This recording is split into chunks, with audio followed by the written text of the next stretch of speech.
This is Audible. 2103, Act 1. Written by Drew Avery. Narrated by Al Kessel.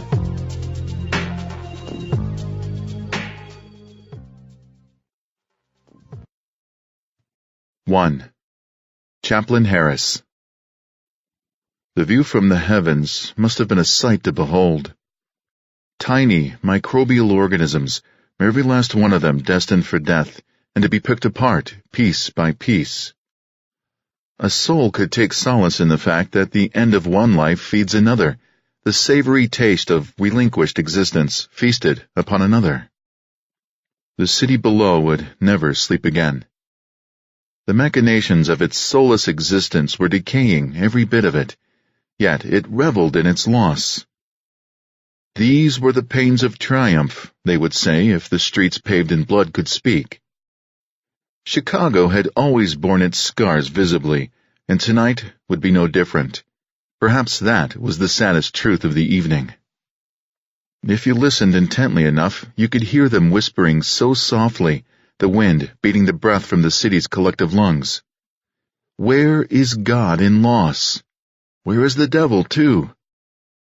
As a stranger amid the wretched despair of mankind, I could find neither at the moment.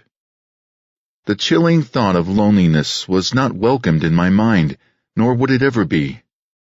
I gripped the crucifix that dangled from my neck and felt the warmth of metal where it had rested against my skin before. A small amount of condensation was present from the profuse humidity of this dark summer night. "Another massacre, another dollar," the woman beside me said as I tried to withstand the stench of rot already forming on the crowd of the dead. Her blonde hair hung loosely around her face, and her makeup was worn almost completely from her face. Rings of sweat extended from her neck and collected in the cloth of her t-shirt as the dim streetlights brought my attention to her. She was a cold woman, but weren't we all now? "Could you perhaps be a bit more respectful to the dead?" I asked. If looks could kill, I would be one of the many who lay fallen here this evening. The woman moved about the street, stepping over limbs and pools of blood as the shadow swallowed her form into its dark recesses. Before long, she was out of sight, and I was left once again in quiet solitude. I looked up to black canvas above us, the all-seeing mirror of war and peace. What marvels must it have witnessed in history, before the fall of civilization, before the loss of faith? I could not fathom a world without God, but I could not fathom a God who stood idle as creation plummeted deeper into discord. The balance of power was in favor of the indignant now. Society wallowed in the swamp of vile serenity. Where has our hope run to? If not outside of us, then should it not be within? Alas, inside was an even darker form of discontent. I finally took a step forward, cross in hand, and my heart attempting to leap from my chest. I wished that I had the strength to pray over the dead, but I barely had the strength inside me to stand. This was our lot in life now, to be raptured of life and tossed aside like animals? A spotlight hovered over me, driven by an aerial vehicle designed by a military disconnected from the people it was supposed to serve. The brightness was blinding like the sun, but it created little comfort. Darkness ruled the night, regardless of what illumination we might provide for ourselves. "Citizens of the American Union, all civilians are required to return home. Mandatory curfews are in place for both your protection and ours. Failure to comply will result in a military tribunal. Conviction will result in death. Executive Order 469 declares this area to be under martial law. The military will now serve as a law enforcement entity. Failure to comply will be a declaration of war." The craft above played the recorded message over loudspeakers as a few unsuspecting people jumped, startled by the aggressive message, and scattered like roaches they scattered, scampering about their own pathetic existences and leaving me to toil in my own. I envied them in a way. A man of my position was not without scars. Another step over a large pool of blood brought me to the first child. Innocence was sacrificed for politics, and it caused deep-seated rage to fill me once again. I thought I would have been able to separate emotion from my work by now, but even 5 years in, this job had done little to tame my anger. I swallowed hard as I knelt down to close the eyelids of the child as it stared lifelessly at me. They say the eyes are windows to the soul. I wondered if that was how the soul escaped its vessel. More boots on the ground flooded the street as soldiers prepared the bodies for transport while I moved about silently. The uniforms worn by the men and women of the military were dark and menacing. I imagined they struck fear in the hearts of the enemies, but never would I have thought that they would stand against their own country. Everyone was now an enemy, I supposed. Each heel that struck the ground near me sounded hollow, the thud of a condemning march. I tried to avoid eye contact with any of them. My job was not to judge, and the agreement was that if I did not interfere, I would not be executed. Despite my best intentions, I could not shake the feeling that I was just as monstrous as the government responsible for this deed. I lived merely because I was silent, and I was paid to remain that way. What did that make me? I had no idea, but I wasn't happy about it. I stood in the middle of Murder Alley as the body bags were stacked into heaping mountains of decaying flesh. If not for the lack of hydration in my body, I might have cried. Instead, I swallowed back the lump in my throat and rubbed my thumb against the crucifix. The feeling of condensation had grown more apparent, so I looked down at it and realized my thumb was bleeding. I had nervously toyed with the cross until I rubbed the skin raw. Still, I did not stop. There was a small comfort in touching the only tangible reflection of my faith. Once the bodies were cleared, the streets were washed clean. The humidity escalated quickly, and I soon felt weary from my work of overseeing the cleanup effort. I raised my radio to my lips and spoke. Chaplain Harris to dispatch. The mission is complete. I'm requesting personnel pickup at this time. Roger that, chaps. An escort is on the way. The dispatcher's words meant little in the way of safety. I knew I had a target on my back. I was expendable. I was an unnecessary evil in this organization. Copy that, I said and turned off the radio to wait. 2. James Kyle. Are preposterous, as are the schemes of my adversaries. They want you to think that I am a villain, but I am not some cruel king lording my power over all of you. These riots have escalated the violence in our major cities, and it is with a great deal of regret that I have given an executive order to disparage those who seek to harm our great union. That is all. I watched in disbelief as the President of the American Union placed the lives of thousands of men and women into death's hands without remorse. His words may have seemed solemn, but the tone in his voice was anything but. There was a stoic pride about the man. It rubbed me raw in more ways than one. Is there anything else I can get for you, sweetheart? The waitress asked as I cradled the porcelain cup of coffee that was about 12 degrees too cold in my hands. She was attractive in the way that being younger than an old hag allows her to be, but there was at least some warmth to her smile. I could tell that it hid something, though, besides a few missing teeth. Could I get a refill? I asked, setting the cup back on the table. The contents looked like diluted mud, and she turned her nose up at it. I'll get you a fresh cup, all right? She asked with a wink. I was thinking that she thought there was more to this back-and-forth conversation than I was intending. Perhaps being polite to another human being was too rare of a trait these days. That'll be great, I said, not returning the flirtatious wink. She moved away unhurt as I looked back at the scrolling news report on the television. The screen was pixelated and the reception was shitty, but it got the job done. The waitress dropped off a fresh cup and quickly moved to the next customer to get his order. Her silence pleased me. I wasn't much for conversation, and the recent reports were drawing my stomach into knots. I had to be careful with my opinion these days. It used to not be that way, but things change. I struggled to block my resentment from my mind and focus on downing another cup of coffee before heading back to work. Law enforcement wasn't what it used to be, though. The military handled most of the cases. The police were more like secretaries. We handled the paperwork and other facilities outside of the military realm. Thanks to the curfew, most people were in their homes by now. The rest of us had licenses to be out this late, present company included. I downed the last few sips and threw a $10 bill on the counter to pay for it, as well as a fair tip. Everyone was suffering hard times economically, but at least I had a steady income. I was single and lived within my means. I was an anomaly in that way. "Thank you, James," the waitress called after me as I removed my hat from the hook on the wall. I lifted a hand to wave goodbye and stepped outside. July was hot, even without the sun being out. I could already feel the beads of sweat forming on my back as I walked towards the precinct. I was only 3 blocks away from work where I lived, in an apartment across the street from the diner that I was leaving. My entire world was limited to these 3 blocks. I once dreamed of traveling the world, but clearly those dreams died with the United States. I walked the empty streets until I got to work. The lobby was active with several military folk coming and going. They had free reign over our precinct and just about anything else that they wanted to commandeer. I moved past the lobby and into the cubicle area where my monitoring station was set up.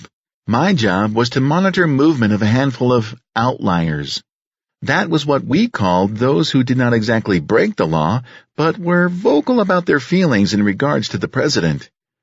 I thought it was bullshit, but if I said it, then it could be me on these computer screens. I shuffled between screenshots and verified each person's location in my logbook. It was a tedious job, but over time it also became mind-numbing. "Hey, James, how's it going?" Peter asked as he poked his head up over the divider between our cubicles. "I'm fine, Peter. How are you?" I asked in return, just to be courteous. Peter was the nosy guy that was voted most likely to betray his friends by those of us in our organization. I'm sure he had no idea that we felt that way. "Did you see President Fulton on the news?" "Yeah, I did. What did you think about it?" He looked at me with a sneer. "Brilliant. The man is a marvel," Peter said with as much enthusiasm as any human being could muster in this day and age. It was sickening. I continued to face the computer monitors, hoping to avoid Peter's gaze. His intentions were unclear, and for all I knew, he was fishing for some off-color comment about the president in order to advance his career. The executive orders issued were used to promote the status of the president and to encourage people to support his endeavors by rewarding them for turning over any suspected outliers they may encounter. Leading with fear was a policy fully adopted by the current administration, but it was nothing new for the last 100 years. Still, it continually grew worse. Peter finally got a clue and sank back into his little cubbyhole, leaving me in peace. I looked at my watch and saw that I had 5 hours left of my shift, which was nights, which meant I would be watching these screens depicting people sleeping in their beds until my shift was over. What a joy that would be, I thought to myself as I reclined back in my seat and rubbed my eyes. The room was cool and quiet, a man's worst nightmare in terms of staying awake on duty. That's what the coffee was for. I leaned forward and rested my chin in my left hand as I clicked through the different screenshots. Each image was similar. Each click was monotonous. I didn't feel my heavy eyelids close. 3. President Fulton. Mr. President? The man that the American citizens had just seen on national television entered the room with a nervous knock. I turned in my electric wheelchair and faced the younger man. He was already pale for a white man, but his face looked ghostly from where I sat, shrouded in the dim lighting of my office. "Please, come in, Stephen, and have a seat." I watched as he labored towards the plush couch a few feet away from me. I moved the joystick on the right side of my wheelchair so that I could be within reach of him once he was seated.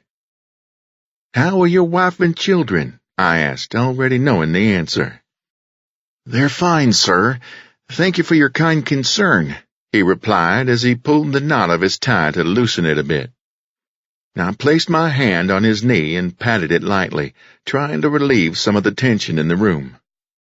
My dark skin was spotted with light marks from vitiligo, a condition which caused the loss of pigmentation in my skin when I was a child. Stephen looked at me and smiled, but the truth is always in the eyes, not the lips, my mother used to say. "I would like to discuss the press conference you just attended, if you don't mind." I watched him clear his throat and nod. "It seems that the script prepared for you did little to boost my ratings, but I'm not in this position to earn high ratings. I am president to rule over a class of people who cannot rule themselves. I am here to preserve a way of life for those who have earned it. Do you understand?" "Of course, President Fulton. You are doing an excellent job." His eyes lowered as he spoke. "I am doing my best to convey your will to the people. I never deviate from the script, sir." Stephen had been a method actor when my people had discovered him. I knew people would never vote for a crippled, marred black man. The people wanted strength, vitality, someone who looked the part. I knew that a white man would be less vilified than a black man. It was almost humorous how people held on to hate. It was a strong sentiment, one which I used to put myself to the top for a landslide victory. They just never knew they had voted in a man behind the curtain, a man hidden by a veil of inferiority. But I was the man pulling the strings nonetheless. "Listen, I don't need you to sell me to the people.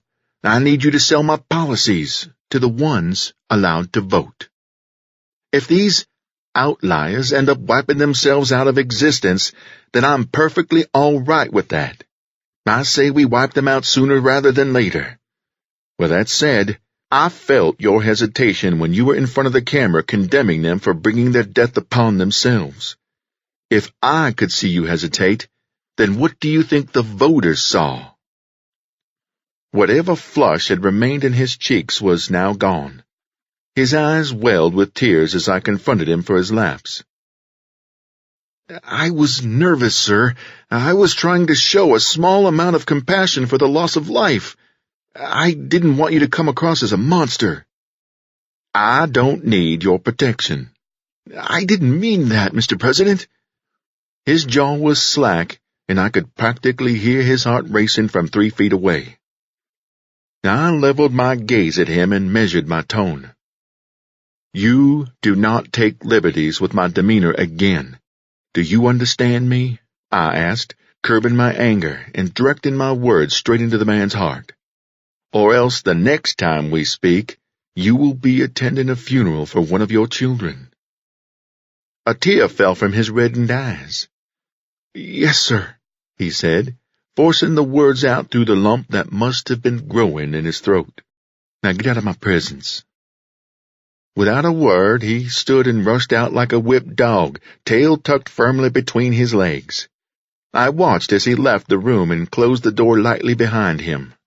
I imagined his heart all but exploding from his chest when he exhaled the stale breath from his lungs the second he was out of my sight. "Was that completely necessary?" my wife Victoria said as she entered the room. I turned around and faced her. She was wearing a light blue blouse and khaki pants which showed her figure well.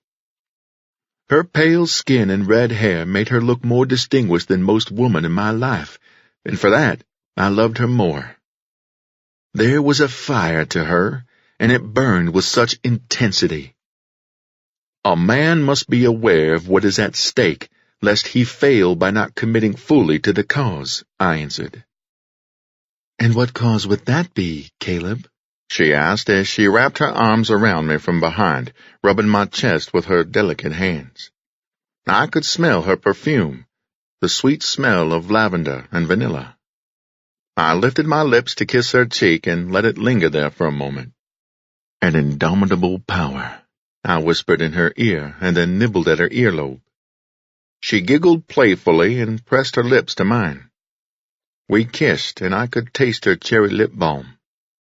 She pulled away first, and only an inch or two away she spoke. Amen. 4. Chaplain Harris. I entered the transport and felt the landing gear lift as it left the ground before I had fully settled in my seat. Others were inside with me, but I could not face them. I felt shame for my position. My conviction was weak. I rested my head back against the seat and closed my eyes, wanting desperately to remove any vision from the massacre out of my mind. Remembering was my hell in this life, though. I rubbed my stubbly chin with my hand and remembered the blood on my thumb. I looked at it and could see that the blood was now dried and made my thumbprints more distinguishable. I brushed my brown hair out of my eyes and rested my head against my fist as I leaned to the left. It had been a long night, and I needed about 3 hot showers to get the vile feeling off my skin. Too bad it stained my soul. I didn't think any faith would wash that clean again. Hey, chaps, the man next to me said, drawing my attention to him. I looked at his young face and estimated him to be about 19 or so. His brown eyes were searching mine. Yes? He licked his dry lips. I was wondering if you could take a confession, he said nervously. He rubbed at his neck and shoulder with his right hand, presumably just to have something to do. I groaned at the thought of hearing another confession. Couldn't we all just settle into the fact that we were friends destroying God's creation? We didn't deserve an opportunity to confess. I imagined if I were God, I would close my eyes and my ears to humanity altogether. Yes, son, I will listen to your confession. Would you like to do it now or in private? He smiled. Here is fine, sir. Very well, I'm listening. Thank you. I've never given a confession before, but I feel the need to tell God that I'm sorry for picking this line of work. Things are not what they should be, and I don't support it. We are killing people for their opinions. What makes anyone feel that they can dictate that kind of thing? He asked as I nodded my head. My heart sank as he continued. I don't feel comfortable with what's going on. It's wrong on so many levels. This isn't how I was raised. I was taught to be a Christian. Love thy neighbor, not murder them for thinking differently. He whispered his confession, which had been a wise decision on his part. Unfortunately, his confessional would be detrimental to his well-being. I'm sorry, son, but if you do not agree with the course of action mandated by our president, then I will have to report you. His eyes bulged from his head, and he stammered. I thought we had confidentiality. Those days are so long gone that I doubt anyone truly remembers them, I answered. I looked at his name. It was Bronson, and he looked half ready to jump from the airborne vehicle we were in. If you report me, then I'll be executed. He forced himself to whisper, but even over the noise of the transport, he drew attention to himself from others. If I don't, then I will be executed. This is the law of the land, Bronson. I'm sorry. He shifted back in his seat, repulsed by me. I was repulsed by myself. It was a damned shame what I was forced to do, but self-preservation reared its head. Chaplain Harris to dispatch. We will need security upon recovery. I have received a verbal confession from someone siding with the outliers. The soldier's name is Private Bronson. I set the radio back into my lap and closed my eyes to avoid the gaze of the condemned. I took no solace in my act. Living with what I had done and continued to do so was sometimes unbearable. I just received confirmation that security will be in position, sir. The radio squawked as the dispatcher relayed his message to me. I did not respond. It didn't warrant a response, though I did think my actions warranted a bullet to the head. I felt like a traitor. but not acting would mark me as one as well. I could hear Bronson crying next to me. I had shattered his entire world by my actions, but surely he knew that I was a pawn of the government. I was a chaplain for the American Union, not a pastor of a church as it used to exist. I could not help him any more than I could help myself. I wiped a tear from my eye and clenched them tighter, forcing the tears to subside. Within minutes, the transporter landed, and the bay doors opened, heralding the arrival of a security team who approached Private Bronson, aiming their weapons at his head. I forced myself to look away, but I still saw them shackle his hands and feet and escort him to his imminent execution. It was a cold thing to do, but at least his suffering would soon be over. Mercy would be not having to live with the regrets of sending a young boy to his death. 5. James Kyle. The buzzing of the alarm pulled me from sleep. My tired eyes struggled to focus on the screen showing the outlier Victor Johns no longer resting in his bed. It was 3 hours past curfew, and he was gone, outside of his residence, outside of the perimeter prepared for monitoring him. I pulled the bud from my ear to get rid of the alarm sound and scrambled to shift through all the still frames in order to figure out where he went. I realized moments later that I had an audience. My supervisor and other co-workers hovered over me while I put the puzzle pieces together. "What's the situation, James?" Captain Troy asked as he leaned closer. "Victor Johns left his residence, sir." "And you didn't see this while you were monitoring him?" he asked. "I was distracted, sir," I answered in an attempt to hide the fact that I had dozed off. I looked at the time and realized I had been out for almost an hour. A lot can happen in that time frame. "Distracted, huh? Peter, get your ass over to your monitors and bring up Victor's scans. We're gonna track this dirtbag down and arrest his ass." I could feel the captain's hand, which rested on the back of the chair, squeeze the cushion to vent his frustration at the situation. I just hoped that he would not press the issue about my lapse in monitoring. Dereliction of duty was punishable by death. "Everybody, back to your monitors. Johns might not be the only one breaking curfew," Captain Troy called out to the large room. "Here, sir," I said as I finally found a still image of Johns leaving his home and turning west. He was on foot, and luckily for me, the image was captured less than 5 minutes before the alarm sounded. I could at least blame my lapse on monitoring other outliers during that time. "Good.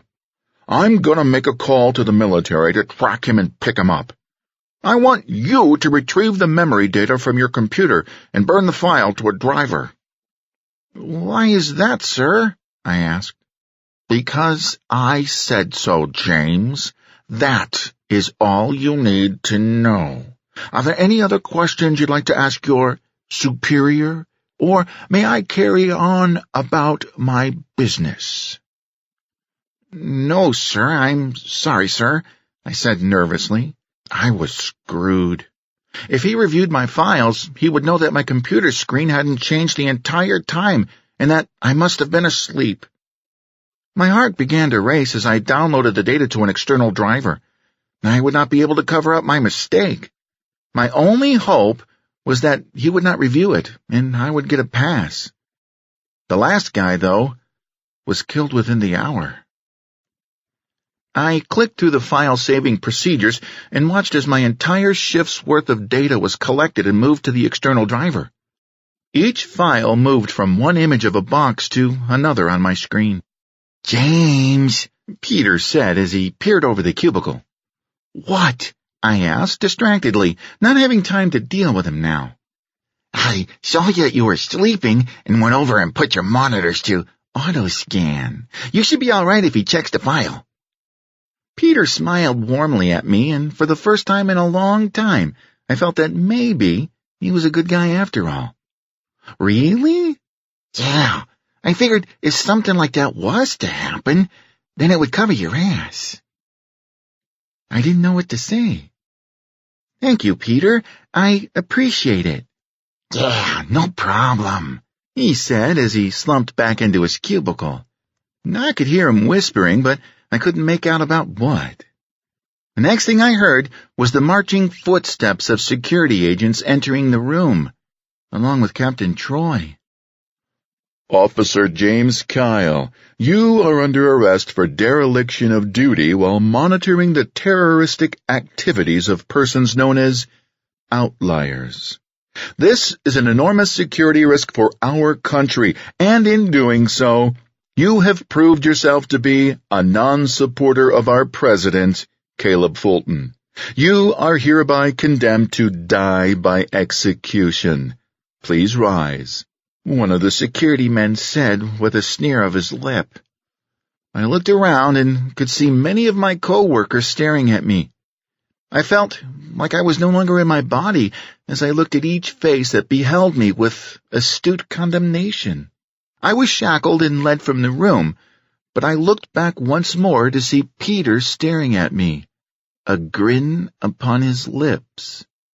Captain Troy moved over to him and shook his hand, patted him on the back, and praised him for turning over one of his own.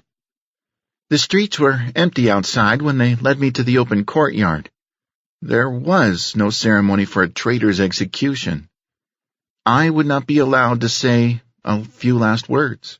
I was no longer considered a citizen of the American Union. One of the guards pushed me to the ground, and alone I sat on my knees facing the ground. My thoughts drifted to the diner I had been in earlier, the waitress and her wink, her loneliness obviously turning her into an outwardly sociable person who craved companionship. I understood her at this moment as the cold stock of the rifle pressed against the back of my head. I understood a lot of things at that moment. We were no longer a free people. We were now slaves to a dictatorship which oppressed a people who were once strong. We were defeated. We were no longer what we wanted to be. The rifle shifted slightly when the man pulled the trigger. It barely moved, but I felt the tickle at the base of the neck just before an intense heat radiated through my body. Then I was no more. 6. Stephen O'Neill. Now I could taste the bile from my stomach as I left the president in his quarters. Looking back, I could never have imagined I would be standing here today. When Mr. Fulton's people had approached me years ago, I thought it was for a TV spot, like a commercial. Little did I know that I was to be the face of cultivated slavery. I tried desperately to push my fears aside before I was exposed to the elements of the media. The last thing I needed was to have my image plastered to the media outlets with a look of sickening fear etched across my face. I didn't want one of my children to suffer because I had failed them. I had seen firsthand the way Caleb Fulton, the real Caleb Fulton, handled his supposed adversaries by destroying their loved ones. He enjoyed the suffering of others as much as he enjoyed the pleasures of the flesh. I swallowed hard and took a deep breath before opening the main doors into the lobby area. Of course, the flashing bulbs of the cameras lit the room, and the media staff clamored for more information about the most recent executive order which had resulted in the evening's recent massacre. I lifted my hand to deny questions at the current time and ascended the stairs to my family's private quarters. My wife and 3 children waited for me in the luxurious common living space that the position as president had awarded us, though my family knew that I was not who I pretended to be. The worry lines on my wife's face had increased since I took this position. She knew the risks, and together we shielded our children from the dark reality of it all. "What did he want this time?" she asked scornfully. She could see the expression I was fighting to hide behind my eyes. I found it incredibly difficult to hide my fear in front of her and the children. Luckily, our kids were not at an age to be perceptive of such things. "He wanted to discuss the press conference," I answered. What about it? You didn't deviate from the script. He said that I hesitated and showed a moment of resignation which he found distasteful. He believes that I'm revealing a weakness which could result in the loss of his re-election. Unbelievable. I wish that he would lose the re-election so we could be done with this, she said under her breath. Don't say that, I said. You know what will happen then. She looked at me with tears in her eyes. You think this is living? Do you really think that this existence is suitable for our family? I looked down and fought back the anger and bitterness that I felt. I don't want any of this, but I want my children to at least have a chance. We both stared at the TV and watched the program with disinterest. Our kids watched gleefully, unaware of what horror lay below us. And I hoped to whatever God was above, that they would never have to become aware of it. 7. Travis Williams. I had just emptied the syringe in my arm when the shots were fired. The sound echoed in my head for what felt like several minutes, but I knew it was impossible for it to last that long. I was slumped against a brick wall across from the open courtyard in front of the precinct. My eyes were immediately drawn to the splattering of blood as the bullet penetrated and demolished the man's skull. Even from 30 yards away, I could hear the thud of his lifeless body against the cement, with the chorus of gunshots still lingering in the air around me. I saw the uniform, now covered in blood. He was one of them, one of the onlookers of degenerates and outliers alike. I was both. I craved the freedoms valued 10,000 yesterdays ago. I remembered being told that the future looked bright. What does a man have to look forward to if his past was brighter? I longed for the hand of God to come down and save us all, or kill us all. Either way was more merciful than inaction. I wished I could see my mother and father once again. Their faith had brought them martyrdom. It had brought me depression and isolation. Perhaps, instead of a needle to dull my pain, I should use a gun, I thought to myself. A generous gift inside a generous world. A commotion drew my attention back to the assembled crowd. The body of the man was lifted and placed on the hood of one of those vehicles. The arms and legs were tied to the vehicle, a cross between a jeep and a tank, and the driver paraded around with a blazing siren. I wished at that moment I had found a safer place to get my fix. I knew if I overdosed, one of the officers would call for an ambulance. But what if these military types were aiming to shoot everyone they considered a lower life form? I knew that I would be in the company of the already dead man ahead of me. I tried to hold my breath as I drifted deeper into the effects of my drug-addled high. I kept my eyes open, staring at the ever-increasing distance between myself and the corpse. My focus was intense as I stared, unblinking, faltering. I counted my breaths, first ones, then by twos. Then I was unaware of the world. 8. Peter Drake. Woo! I screamed with siren blasting to the stratosphere. The kill shots still rang deep in my ears, but I did not care. I had done my country proud. I had identified a suspected outlier.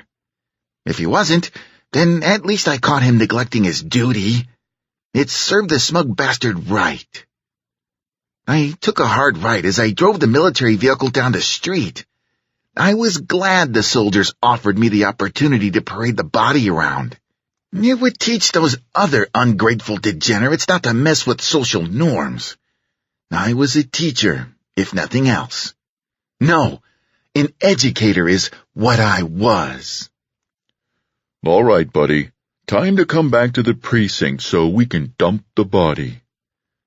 Captain Troy's voice came over the radio with a piercing squeal. I picked up the mic and spoke. Yes, sir. I have 2 right-hand turns, and I will have completed the block and will park in front of the precinct. Roger that, Peter. I'll let the men know. I regretted how short a parade I was allowed, but the military was ripe for unleashing hellfire on anyone they saw fit to kill. I didn't want to test them by putting myself in the crosshairs. I made the last turn and pulled in front of the precinct as I was instructed. Several men surrounded the vehicle and waited for me to exit it before jumping in it themselves and pulling out. How'd you like that? Captain Troy asked after a long drag of his cigarette. It was marvelous, sir, I said with a grin. Uh-huh. Now get back to your duties and try to track down this Victor Johns character. I don't want to have killed an officer on a night when I don't get to kill one of them damned outliers. It doesn't make for a productive night in the eyes of the mayor.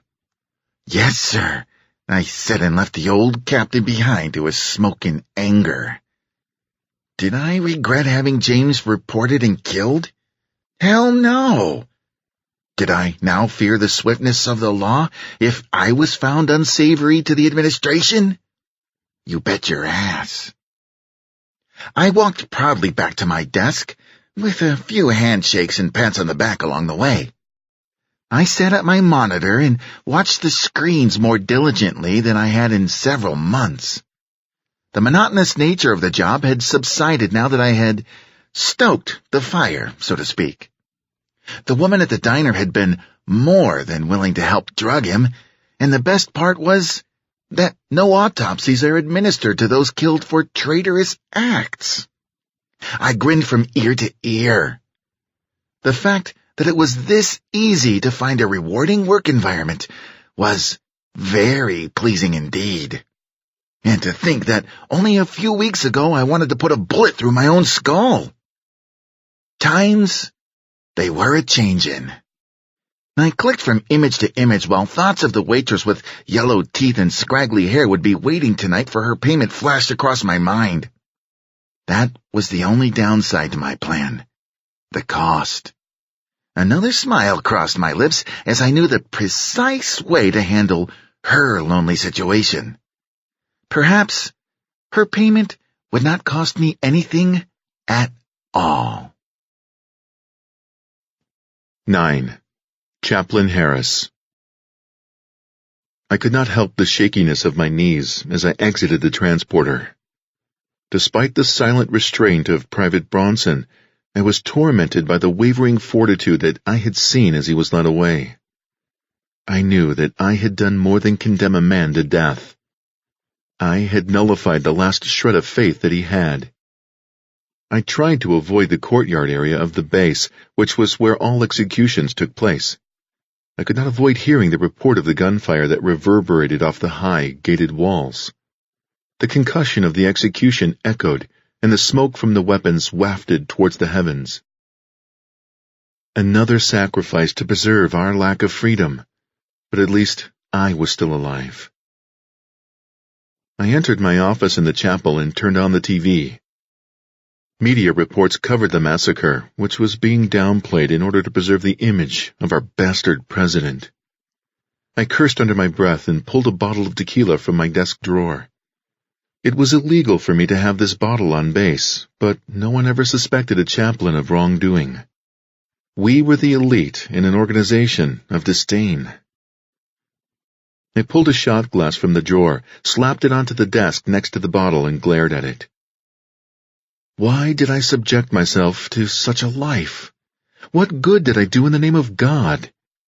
I witnessed death every day. I even sent people to death every day. My actions and inactions had caused more discord than should be allowed. I no longer had a crisis of faith. I had no damned faith at all.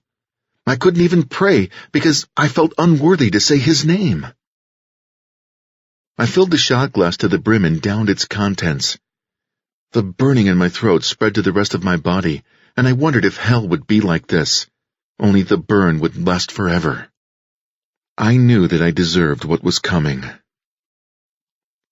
I poured another shot and tossed it back, consuming the liquid with my eyes closed.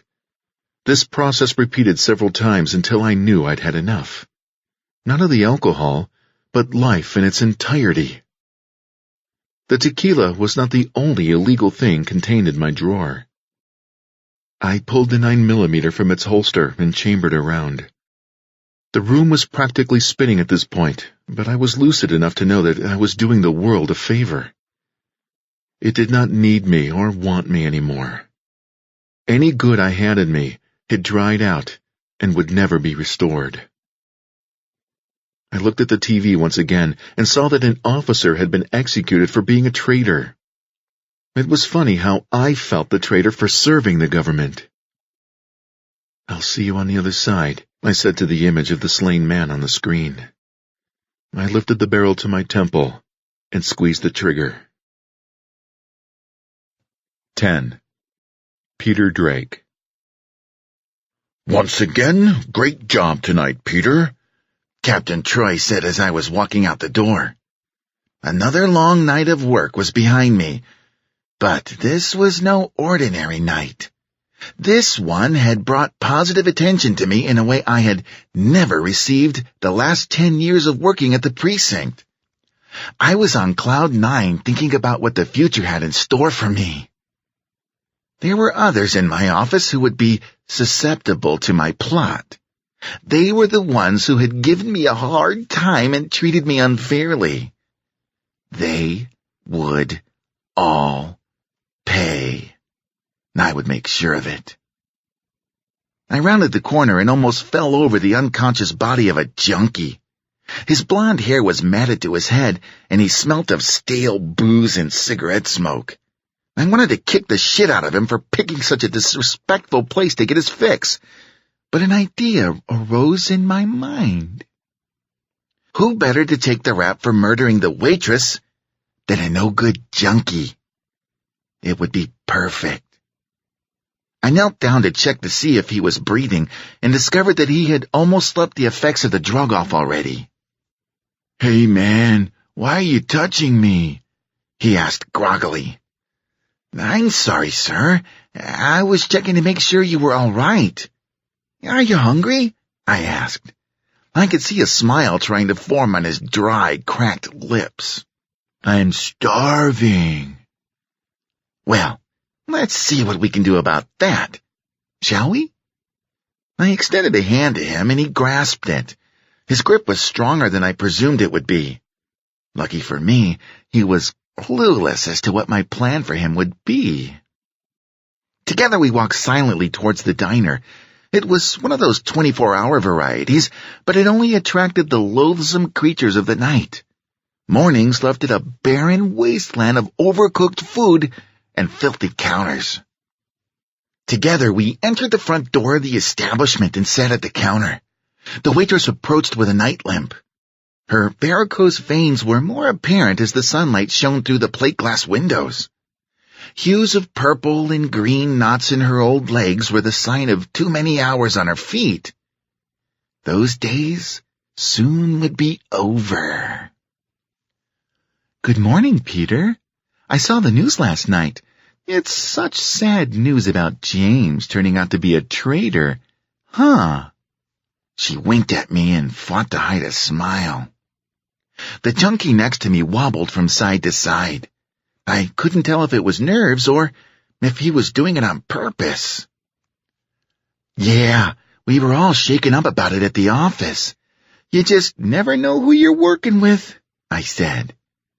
"Say, do you think you can get my new friend here some breakfast?"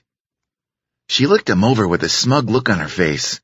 The bitch had no reason to look down on him. She was the same as him. She just didn't see it the way I did.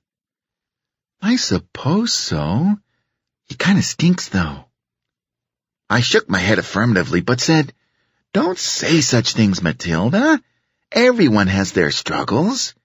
You should know that more than most."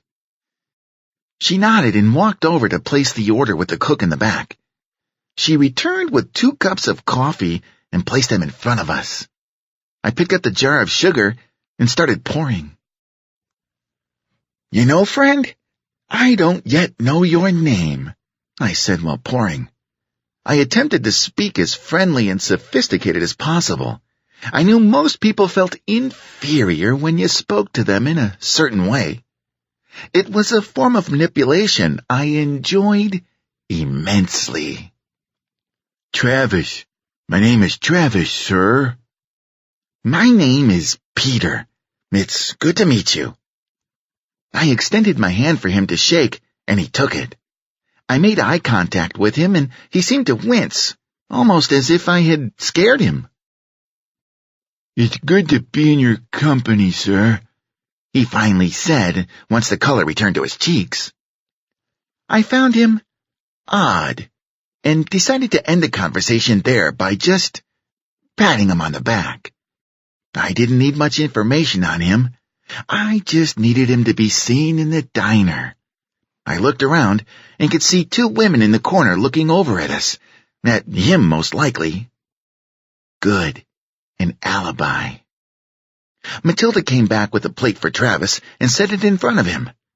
I pulled out some cash and placed it on the counter to pay for the meal and coffees. "Look here, I've got to run, but I'll meet up with you this evening, Matilda. Is that all right?" Her lips curled into a smile as her answer. Her loneliness was her biggest weakness, and I was going to use it to my advantage. I winked at her and left the diner behind, making a point to wave at the ladies in the corner booth on my way out. 11. Stephen O'Neill. I sat while my wife and children retired to bed for the evening. The same clips of me portraying the president aired over and over. Each time, my hesitation in answering the reporter's question seemed to linger for much longer than the previous airing. I knew it was all in my mind, but I was thinking that I was about to lose the last hopeless bit of sanity I had left.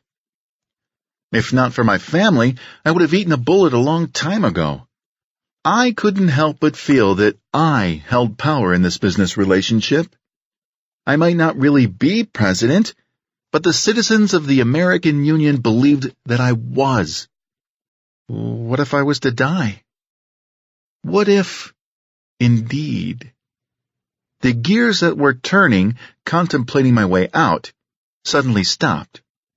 The answer to that "what if" is that my family will be executed like animals. I would not be here to protect them, so what would I be saving them from? I was under constant surveillance. They called it protection, but it was really censorship. It was really a life in prison. I tried to stretch the weariness from my body before standing. It was 1 a.m, and I needed to sleep.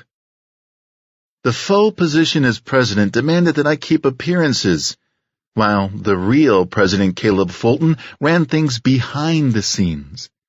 Everyone in the administration knew the secret, but it was well hidden from the people. I imagined that even if society was to find out the truth, Fulton would still hold a lot of power in this new government. I say new, but this failed democracy-turned-dictatorship had been in existence for almost 50 years. The fall of America, the true America, had happened before I was born. I still remembered the stories from my father about how great it was when he was a kid. Of course, my grandfather held his America in an even higher regard. But it was nothing like it used to be. Freedom was a chain to enslavement, President Fulton had said. The enslaved feel entitled to everything. They toil for their wages and their handouts, never once realizing that they leached from the true contributors of society. It is through oppression that a man finds his worth. Through gritted teeth, he learns to truly live. Raving applause surrounded me after I spoke those words during the campaign. How could people believe that? How could people willingly give up freedoms in exploitation for serving a government that hates them? I walked silently to the bedroom and opened the door. The lights were off, but I could still see the pale form of my wife, Carol. Usually she snored, even though she denied it intensely. I smiled at the thought of how she turned up her nose at the thought of snoring. Then when laughing, she would occasionally snort. I found it more endearing than she did. I moved over to her and pressed my lips to her cheek to kiss her goodnight. As I pulled my lips from her skin, I noticed something slightly off about her. I pressed the back of my hand against her cheeks where I had kissed her, and her skin was cold and stiff. "No," I said as I tried to nudge her awake. "Carol!" I practically shouted as I shook her by her shoulders, but her body had been dead for at least a few hours. Her joints were stiff, and I knew the sad truth was that it was far too late for me to save her. I picked up the phone and dialed for security. "Yes, sir," the operator answered. "Yes, I need a doctor," I said with tears in my eyes. "What's wrong, sir?" Through choking sobs, I answered, "My wife is dead." 12. Sydney Tyler. I'm not saying that the president is heartless. I'm just saying that declaring war on citizens by labeling them terrorists isn't the best way to run a free country. For example, my opinion on the matter would have me executed in the streets if I lived there. It's a shame, really. The liberty for which the United States was known for its greatness eventually led to its downfall. Now, I'm not saying that it was a deserved punishment for the philandering culture that freedom created, but justice is sometimes unjust. "Let me stop you there, Prime Minister Leonard," I said. The older man hesitated to stop speaking, but it was nothing that a simple muting of his microphone could not handle. The British Prime Minister was one of the most vocal advocates for restoration in the American Union, and he had gone on record as saying that the split in the United States had been a decision made by a weak government. Secession was not what killed America, but a lapse in the moral integrity of the country as a whole. He may have been right, but I could never say that on this side of the political line. The cameraman focused on my face as I spoke, the cold gaze of non-committal eyes streaming to the millions of viewers of our news program. "We are stopping the interview with Prime Minister Leonard to bring you breaking news. It has been confirmed by President Fulton's liaison that his wife, Carol Fulton, has been found dead due to a suspected chemical reaction with medication.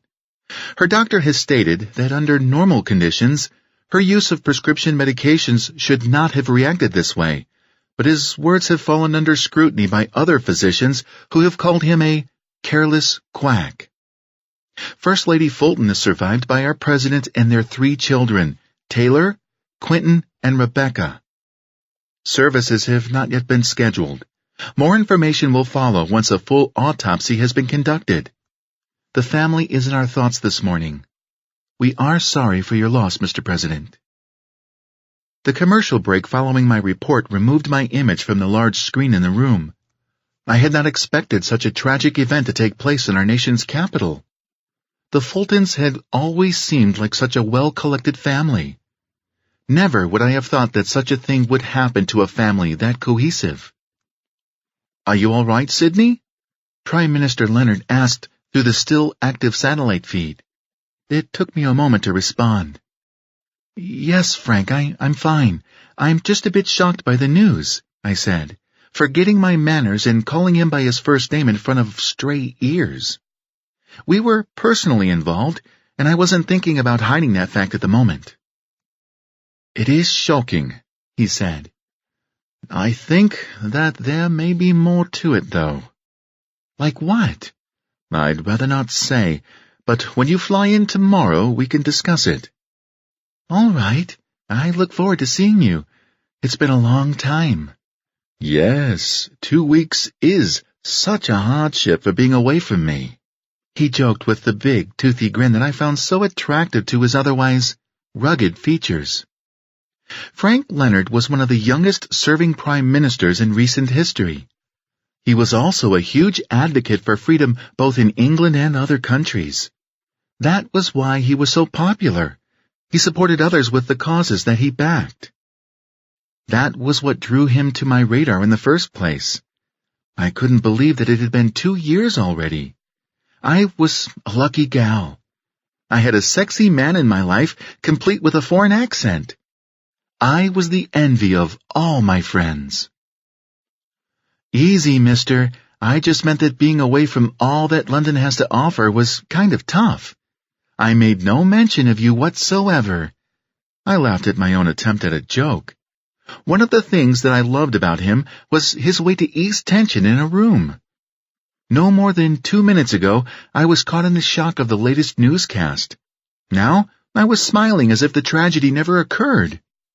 I knew you just loved me for my address. Still laughing, I said, "You got me. Now I'll see you tomorrow, all right?" "That sounds great. I can't wait to see you," he said with a flourish of accent just for me. And with those words, we signed off from our satellite connection. Once again, I was in the newsroom, and the 30-second warning had started. I read over the newsfeed once more to prepare for the next segment of the broadcast. It was about an execution and a suicide. 13. Henry Burke. This was the first time I had to touch a dead body. My unit had simulated this kind of thing many times during training, but nothing comes close to resembling a lifeless body. The touch, the feel, the smell, even the feeling in the room was different than I had imagined. We have a Caucasian male subject, approximately 32 years old, according to his identification card. He had brown hair and brown eyes, but none of that is distinguishable at this time. Cause of death is a self-inflicted gunshot wound. Based upon evidence found at the scene, we have reason to believe that illegal alcoholic consumption may have been a factor. We will need to wait for a toxicology screening in order to be sure. The coroner spoke into a recording device as I took pictures of the scene. It was grotesque, to say the least. "Do you need any more photographs, sir?" I asked, hoping for a reprieve from what my eyes had beheld. I couldn't even look at the deceased for more than a few seconds without feeling the need to throw up. "Is it getting to you, Burke?" he asked without a hint of concern. "It is, sir. I've never seen something like this before." "You have 10 minutes, then come back and help me prepare the body for transport." Mr. Price was a cold man. He had served the government as a coroner for over 20 years, and in that time he had probably seen hundreds of thousands of bodies. His gray hair hung over the collar of his shirt, and his glasses dangled crookedly off his nose. "Yes, sir, thank you," I said as I hurried out the door. The office felt like a coffin, and I had no reason to want to return, but it was my duty to do so. To think, I had joined the military to work on aircraft, not play coroner's lackey all night. I guess it wasn't meant to be. I stepped outside as the sun had barely begun its ascent into the sky. The sheen of light reflecting from the edges of the clouds looked majestic. I was infatuated with the sky. Ever since I was a kid, I wanted to fly, to absorb the sunlight from 20,000 feet above the ground. Instead, I was stuck with the dead. I had only checked into my command 4 days ago, and I already hated it. Serving my country wasn't what I thought it would be. My father had tried to tell me before I left for training, but of course, at 17 years old, I thought I knew everything. It was obvious to me that I had a lot to learn. I looked down at my watch and just saw how fast time could fly when it opposed your wishes. I spit the taste of stale, dead air from my mouth and took one last deep breath before going back inside. The coroner had waited for me, sitting on the couch in the deceased chaplain's office, just staring at the horrific display, as if the answer to all of life's questions might once again be uttered from the lips of the slain. "Time's up already?" he asked, not looking up at me. "Yes, sir." "Good. Grab a body bag from over there and get it ready for me," he ordered with a point of his finger. I moved over to the other side of the room and grabbed a large body bag, removing the clear packaging from around it. It smelled of burnt plastic as I opened it. The coroner kept his eyes on the body, which made me nervous. What if the body woke up and wasn't dead after all, his brains half poured from his head? I knew it was impossible, but the feeling of anxiety washed over me anyway.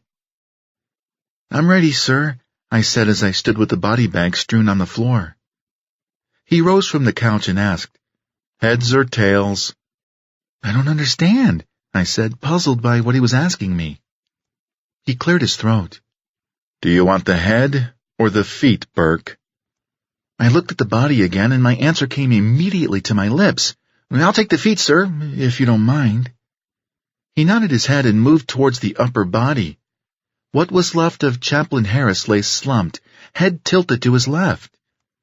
The dried blood caked all over his uniform jacket. A crucifix, half silver and half tinged with the blood, dangled over the side of the chair like a pendulum. I moved over to the feet, and on 3 we lifted the body and set it in the body bag. I watched as the coroner zipped the bag from the feet all the way to the head and closed the man inside, never closing the eyes. The chaplain's cold gaze eternally cast into darkness. I took a deep breath, feeling uneasy. I realized almost too late why. I ran out of the office and to the front door of the building. Once outside, the fresh air did little to settle my stomach. My only relief came through a hail of spent breakfast. As God is my witness, I hated my new job. 14. Peter Drake. The cigarette smoke burned my eyes. It was not something I was used to, but it only seemed natural that I explored other dangers in life to match the deeds which I was planning to do. I watched Matilda walk out of the diner with slow steps, the hours of work clearly taking their toll on her vitality. I stepped out of the alley to follow her home. The small steps that I took were perhaps as arduous for me as they were for her, but for different reasons. I reached into my pocket and found the syringe, filled with enough juice to knock her out for a few hours.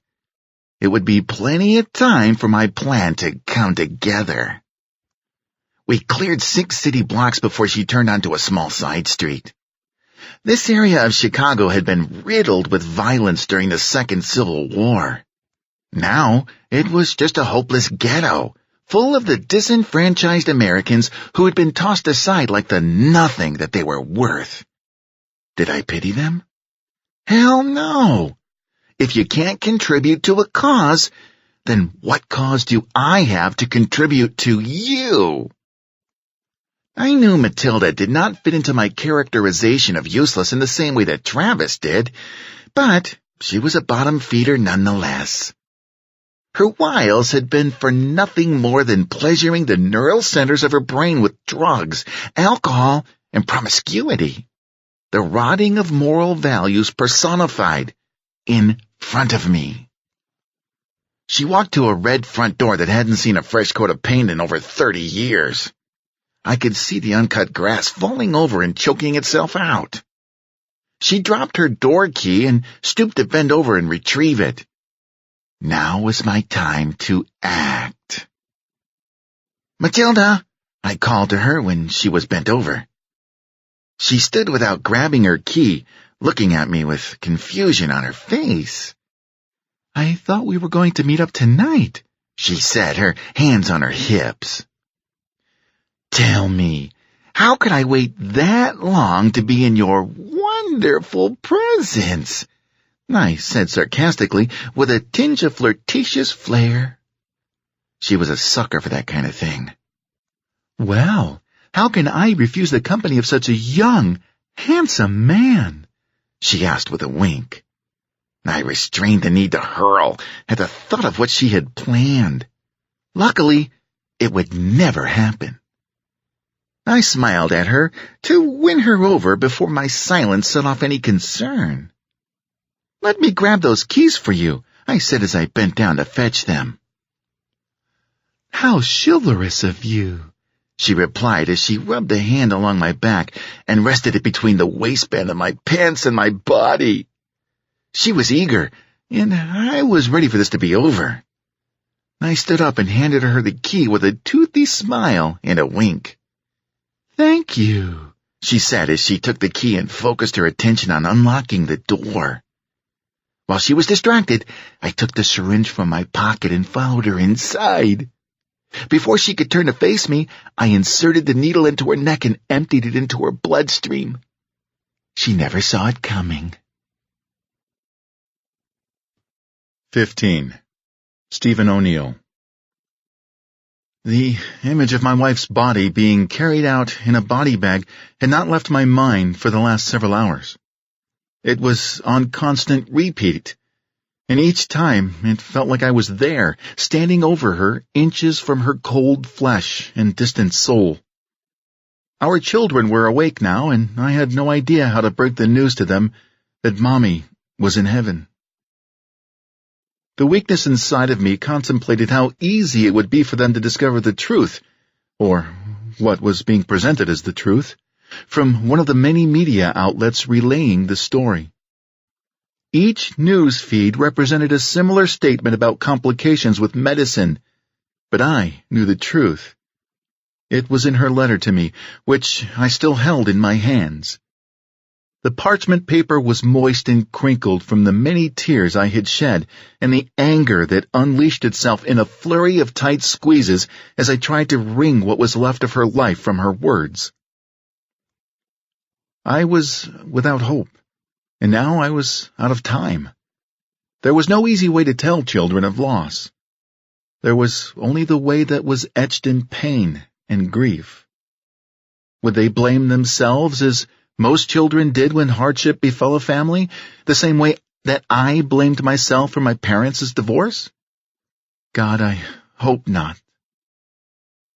I could hear the stomping of feet in the other room, and I knew that I was moments away from being greeted by the smiling faces of happy children. Would they hate me for taking that happiness away? Could I stall the moment until later and enjoy one last breakfast with the kids who still believed that all was right with the world? I felt like a monster for even thinking about it, much less eagerly wanting to heed that advice and wait. Alas, I could not see the worry building on his face until I could hold it in no more. "I'm sorry. I'm so sorry."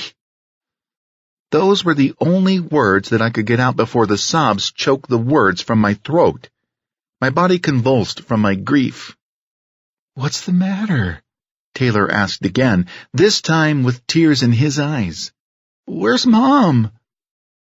I looked up with horror on my face as the question tore at my heart with every bit of malice that could be mustered into words. I had done this. I had made it so that my children would have to grow up without their mother. I was the one to blame. My decisions had failed her, failed our family. I had been a monster well before this evening. I became a monster as soon as I agreed to serve President Fulton, to act on his behalf to further destroy America and what it once represented.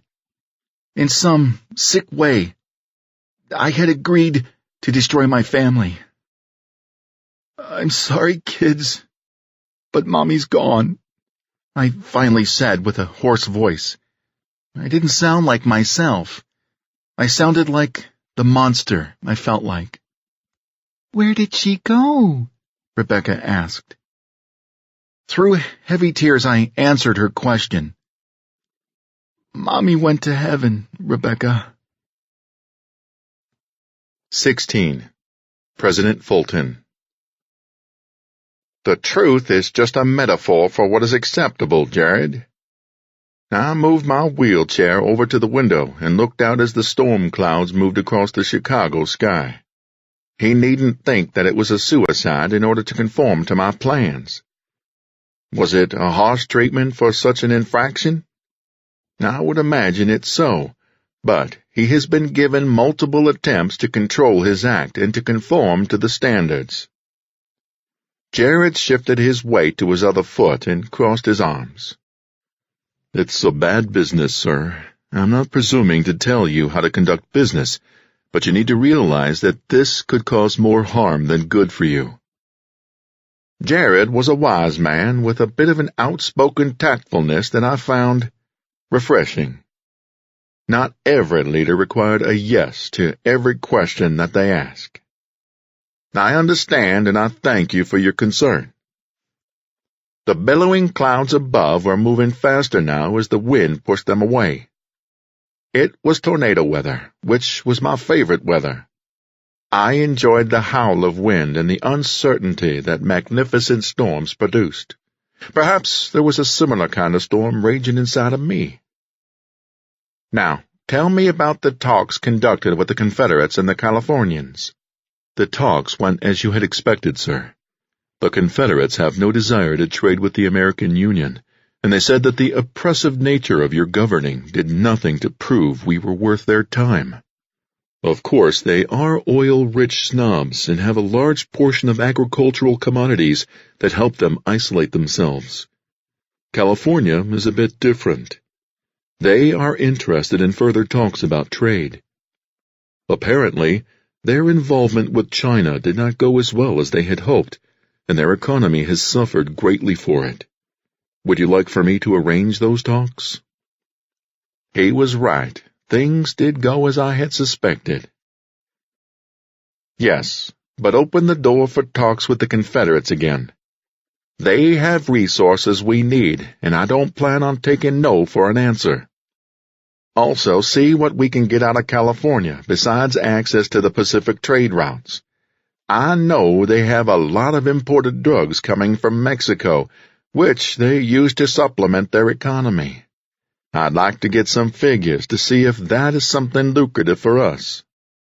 God knows we have enough users in our neck of the woods. We might as well make something off of them. Jared stood tall, and I could see a smile stretch across his lips. Illicit drug use was still illegal in the American Union, but it wasn't for a lack of support from the people. I just refused to legalize anything from which I would not profit. I will do just that, Mr. Fulton. Is there anything else I can do for you? He asked. Are you in a rush, Jared? It's date night with Lindsay. You know how it is. He grinned. Lindsay was not Jared's wife. She was his mistress, whom I had the pleasure of being entertained by previously. Yes, I do know exactly how it is. And with whom, I thought to myself, and I suppressed a smile. Jared nodded his head and dismissed himself from the room as I watched the clouds part in the sky above. Sometimes storms were not as powerful as they seemed. 17. Sidney Tyler. The newsroom was empty around me as I stood in front of the now-dead cameras. The teleprompter was black and void of the latest spin to be revealed to the nation. My thoughts drifted to First Lady Carol Fulton. I have some great men who will be forever remembered. And you know what? Those memories we carry with us are unfortunately a lot better than the actions those men and women are actually responsible for. He shrugged his shoulders as if his point was supposed to comfort me. Thanks a lot, John. Now I get to revel in the fact that Carol Fulton's death will allow me to think better of her than she really was. That's a nice way to put it, I said with as much sarcasm as I could manage. His words hit me hard for some reason. I know that I didn't know the woman very well on a personal level, but something about the nonchalant way in which he dismissed her life made me feel that he was a heartless son of a bitch. Hey, I meant no harm. I was just trying to point out that her memory will remain. You don't have to be so damned sensitive."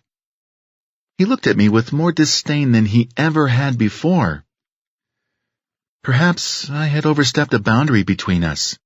Maybe that unfortunate lapse in judgment on my part made him curious if there were things that I was hiding. Things like my opinion on the so-called outliers and the threat they posed against the American Union. "I'm sorry," I said, trying to fake a smile. I was a professional actress like most news anchors. He bought it. "I'm just a little more emotional today for some reason." He chuckled. "Yeah, I get that." He turned to walk away without saying goodbye, and left me alone in the large, darkened room. The few lights that remained were reflecting off the camera lenses and monitors around the room. The large window that served as a divider from the control room showed my reflection.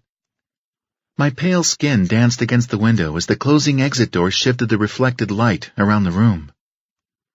I could see in my reflection the woman who the citizens of the American Union saw every morning when they woke up and got ready for their day. She was the woman who brought them the latest news, informing them of what was ahead. I wondered if they realized all I really did was spin propaganda as I stared into a camera that fed me my lines. I was nothing more than a puppet, and for that reason, I hated what I had become. Perhaps, in a different time, I would have been an honest woman, content with her life and settled with a family. I had hoped that opportunity had not passed me by. A smile curled my lips as I thought about my trip to London to see my boyfriend, Prime Minister Frank Leonard. Perhaps there was more to that relationship than either of us could see. My heart felt lighter for thinking so. I walked out of the newsroom and left the morning of sadness behind. Tomorrow would be a new day, a better day. 18. Peter Drake. A basement in a low-income neighborhood would serve as an appropriate place to conduct my business. I had surveyed the property and found that the homes on either side of Matilda's house were vacant. Her basement was fairly large and only had 2 windows allowing light to permeate its dark existence. "Perfect," I said. I checked on Matilda's unconscious body as it lay in a heap on the floor of her living room. Her gray hair was a mess, and what was left of her makeup was smudged. It didn't matter to me. Everyone died, regardless of their outward appearance. You didn't have to dress for a ball in order to be tied and tortured. You just had to be there. I left Matilda tied to a drain pipe in the basement as I left to collect my scapegoat, Travis. I found him precisely where I thought I would, at the diner. I entered through the front door and found that it was mostly empty. "Hey, buddy," I said as I popped a squat next to him on a bar stool. He looked at me slightly startled and greeted me in return. "Hello again, officer," he said while nursing another cup of coffee. "I thought I told you my name was Peter," I chided with a playful slap on his back. He chuckled nervously. "My eggs?" I asked, twiddling my thumbs. "I think we can do that," she said with a smile. "Would you like a coffee while you wait?" "Yes, please," I answered, and watched the younger woman walk away. I imagined a time in my life when I would have found her attractive, but I knew the kind of filth I would find in someone like her, and I shook my head at the thought. "Is something wrong?" Travis asked me. I looked at him and showed a toothy grin. "There's nothing wrong at all, my friend." 19. Stephen O'Neill. I lined up the medicine bottles in front of me and read the labels. Nowhere on either one of the medications did it say it was unsafe to use with alcohol or other medications. Not that Carol was a heavy drinker by any means, but let's face it, I needed her death to be an accident. I couldn't fathom the idea that she was willing to end her life and leave our 3 children without a mother. If that was the case, that I could already feel the bitterness build as I thought of how selfish an act suicide is. I could hear the TV in the next room while my kids watched a program trying to remove their thoughts from our loss. I wondered if it worked, or if they were just too numb to cry anymore. Carol's funeral was scheduled for tomorrow, and I knew that the viewing was going to be difficult, to say the least. I had never been comfortable at funerals. I didn't want to share my emotions with the world, so instead, I always suppressed it.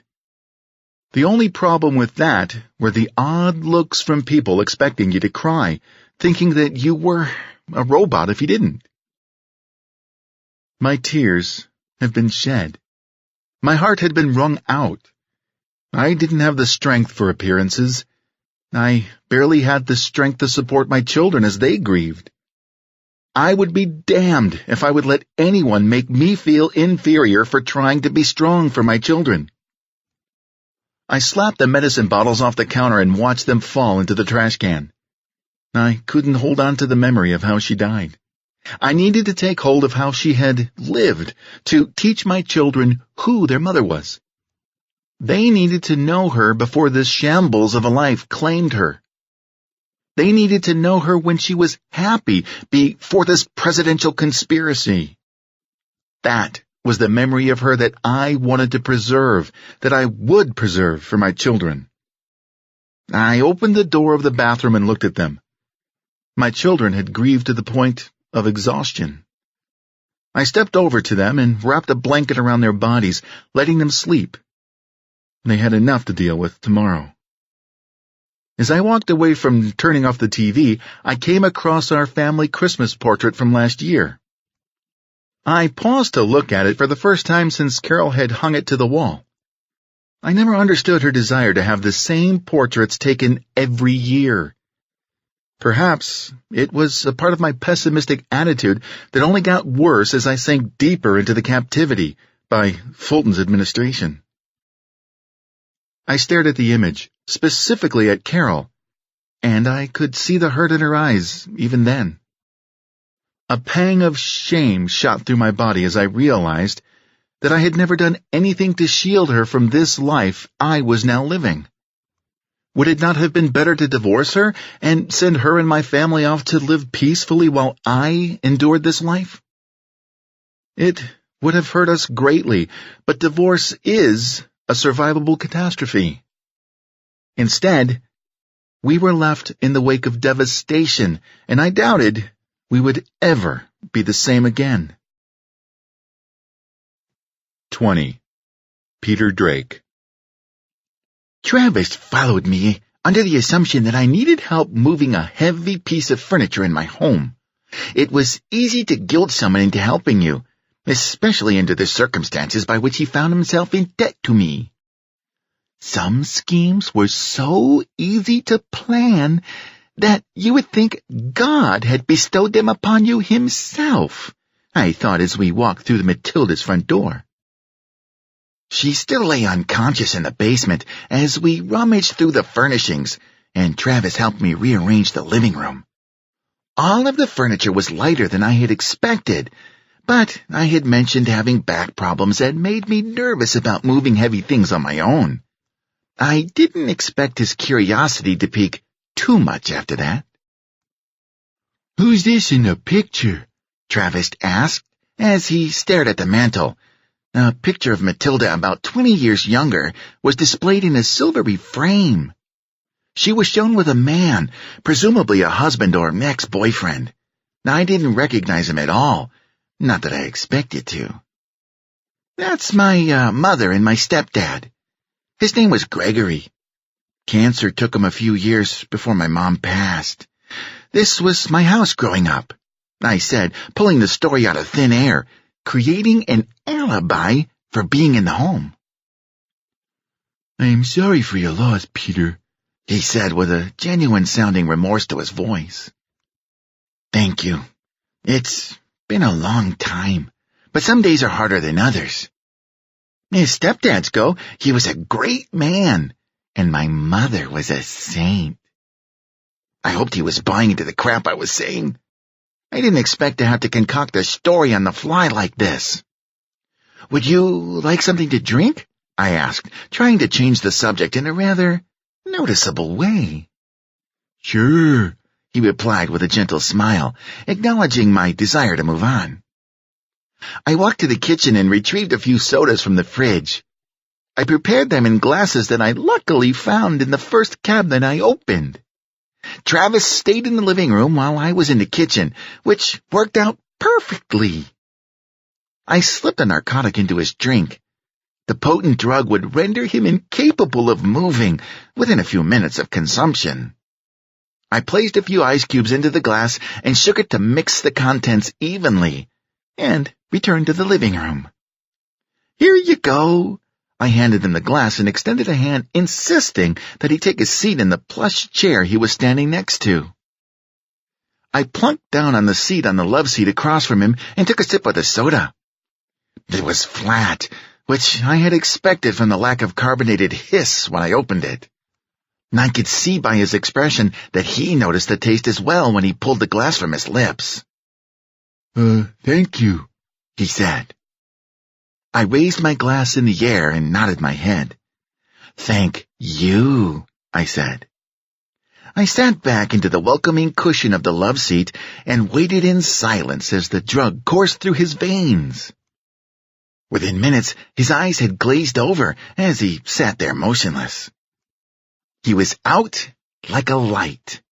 I knew that he could still see me and comprehend what was going on, but it was too late for him now. I stood up and brushed the stringy hair from his face as I bent over to look him in the eye. "Today is the last day you will live, my friend. I promise that it will only hurt for a little while." To attend as a young boy.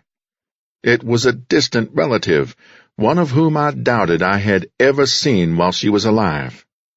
There were tears streaming down the faces of many of the attendees, my mother included. I honestly had no idea that my mother loved this relative so much that she experienced such pain from the loss. I felt guilty then for not shedding tears, so I did what any son would do in that situation. I forced myself to cry. It was troublesome for me to do so.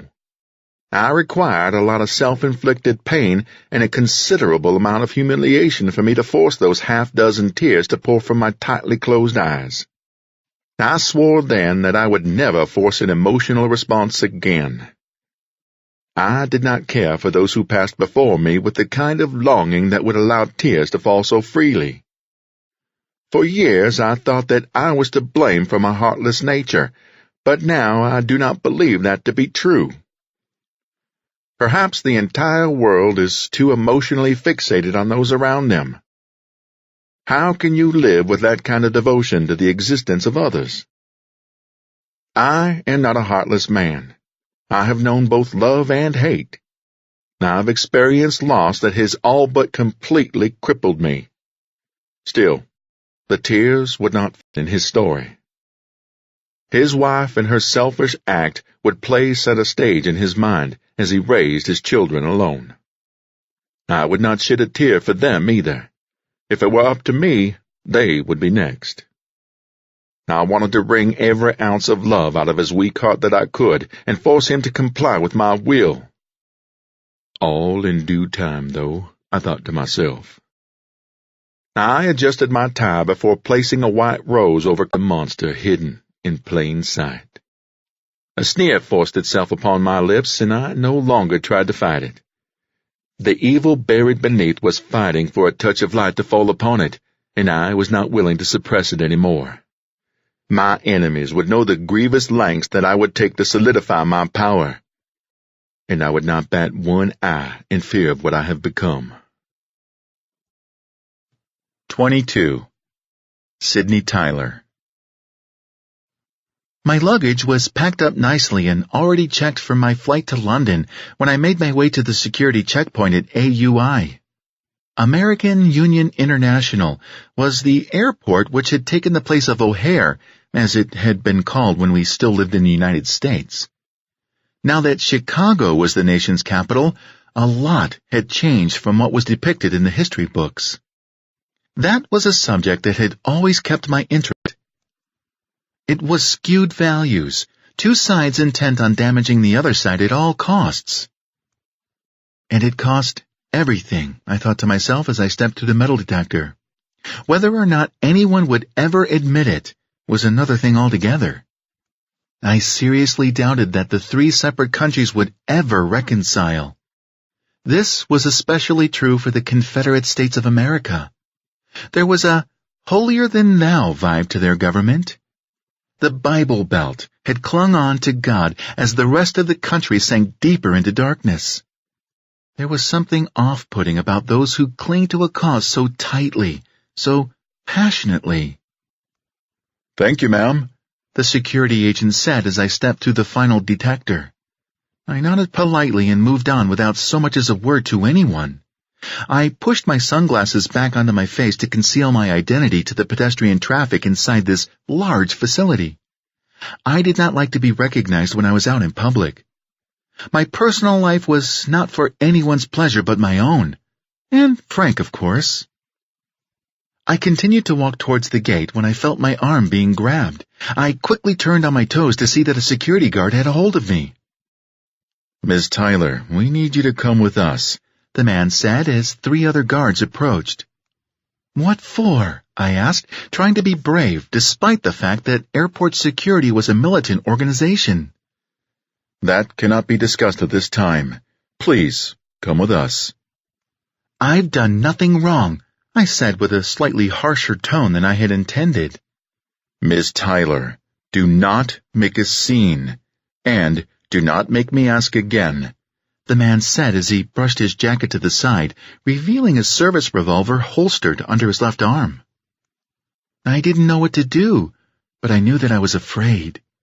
I had heard the horror stories of other media types accosted in airports and kept imprisoned for months at a time before they were released.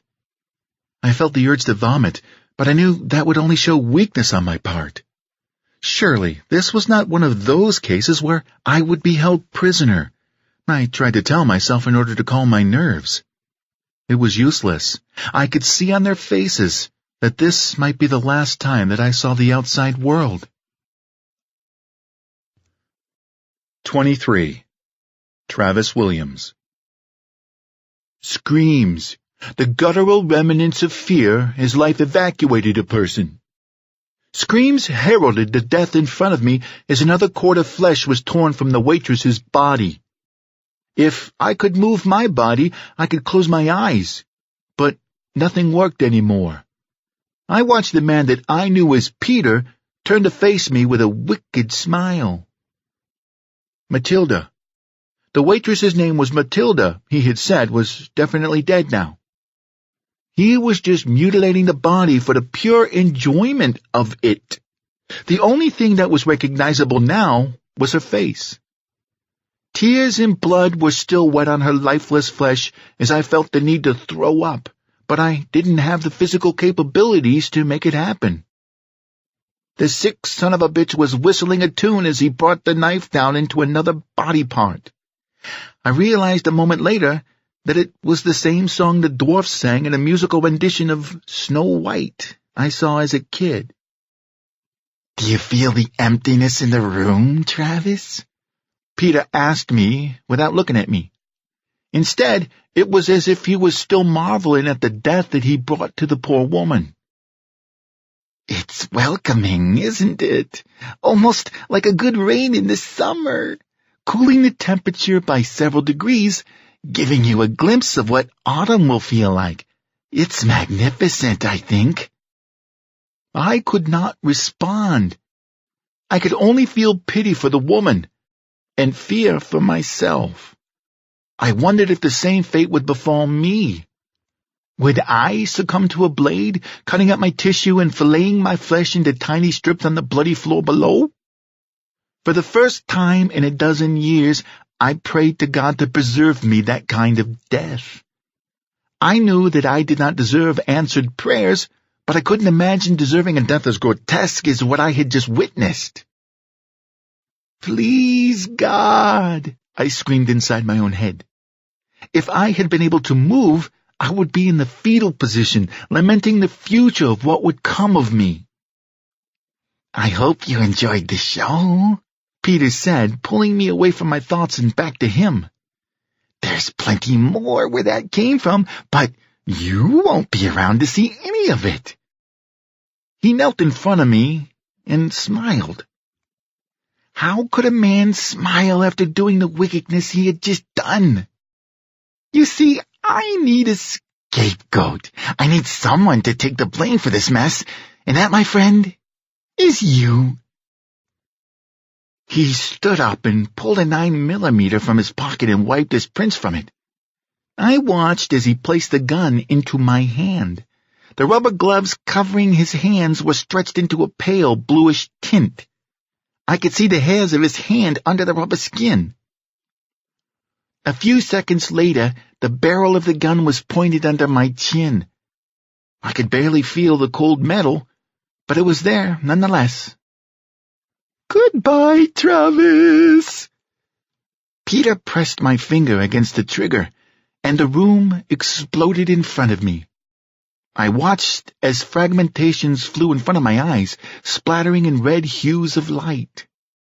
My open eyes witnessed everything. I didn't know if I was alive or dead. I could not feel anything at all, but I had felt nothing for the last hour or so while I was paralyzed. I watched Peter move about the room one last time. He turned to look at me and winked. Then he was gone. 24. Henry Burke. These 24-hour shifts were gonna drive me insane, I thought to myself as another flashbulb went off. The coroner surveyed the area 3 times, which just so happened to be the number of times I felt sick. I don't know how a man could become so used to this kind of work that he wasn't affected by it anymore. "Make yourself useful, Burke," the coroner said between photographs. He was focused solely on the woman, so I moved over to the man's body. I was told to make as many notes as possible on the body. Position, perceived cause of death, any remarkable notes that I felt were relevant. I pulled a notepad from my pocket and began the task of surveying the dead. I scribbled quick remarks first. Self-inflicted gunshot to the head. Entry wound located under the victim's chin. Weapon used is a 9mm handgun. Body positioned in a seated position on a floral print couch. I didn't know if the description of the couch was relevant, but I was at least trying to be thorough. The note-taking was accomplished fairly quickly. There wasn't much to ascertain about the man. The real freak show was what he had done to the woman. I couldn't imagine the kind of bastard who would do such a thing.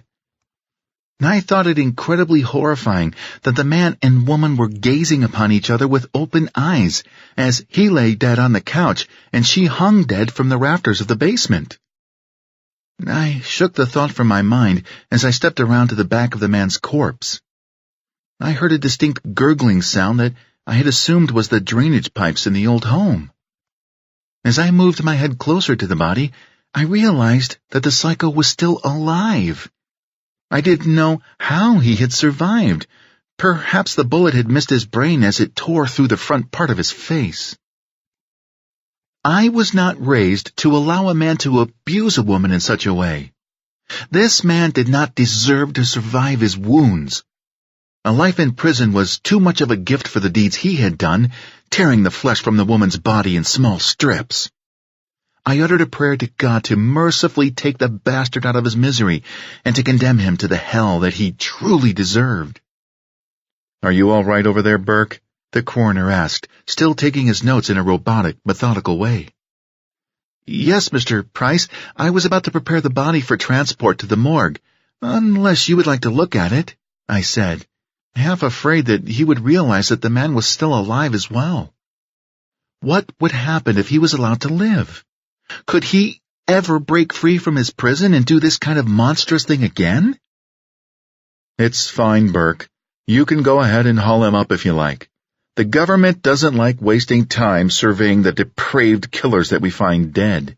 They seem more interested in the depraved victims instead. He laughed a grim chuckle that resulted in a phlegm-riddled cough. I didn't know how he maintained a sense of humor like this, but part of me hoped that I would never find out. Slightly panicked, I saw that I would have to handle the situation myself. I made the sign of a cross over my chest and asked God to forgive me for what I was about to do. I could swear by my life that I heard him say to do it, released him to the dark hell from which a monster like him was born. The task had been done much easier than I had anticipated. I walked up the stairs to retrieve the body bags and found myself slightly unnerved at the fact that I felt no remorse for what I had just done. It was the opposite, actually. I felt relief in knowing that I had done the world some good by ridding it of a killer. Contentment fell over me as I ascended each step, feeling the breeze of the summer day pouring through the open door above. My thoughts returned to living at home with my parents. My father had told me to always do the right thing, and I would be rewarded for it. It may not be monetary, but most treasures were internal anyway. I felt that I understood his words now better than I had before. My reward was justice, and I finally like hell, but that was a burden that I was more than willing to bear. 25. President Fulton. I want to stress to you how important it is that these trade talks go well, Stephen. I know that you are still reeling from your loss, but there are some things that need to take precedence right now. I'm sure you understand.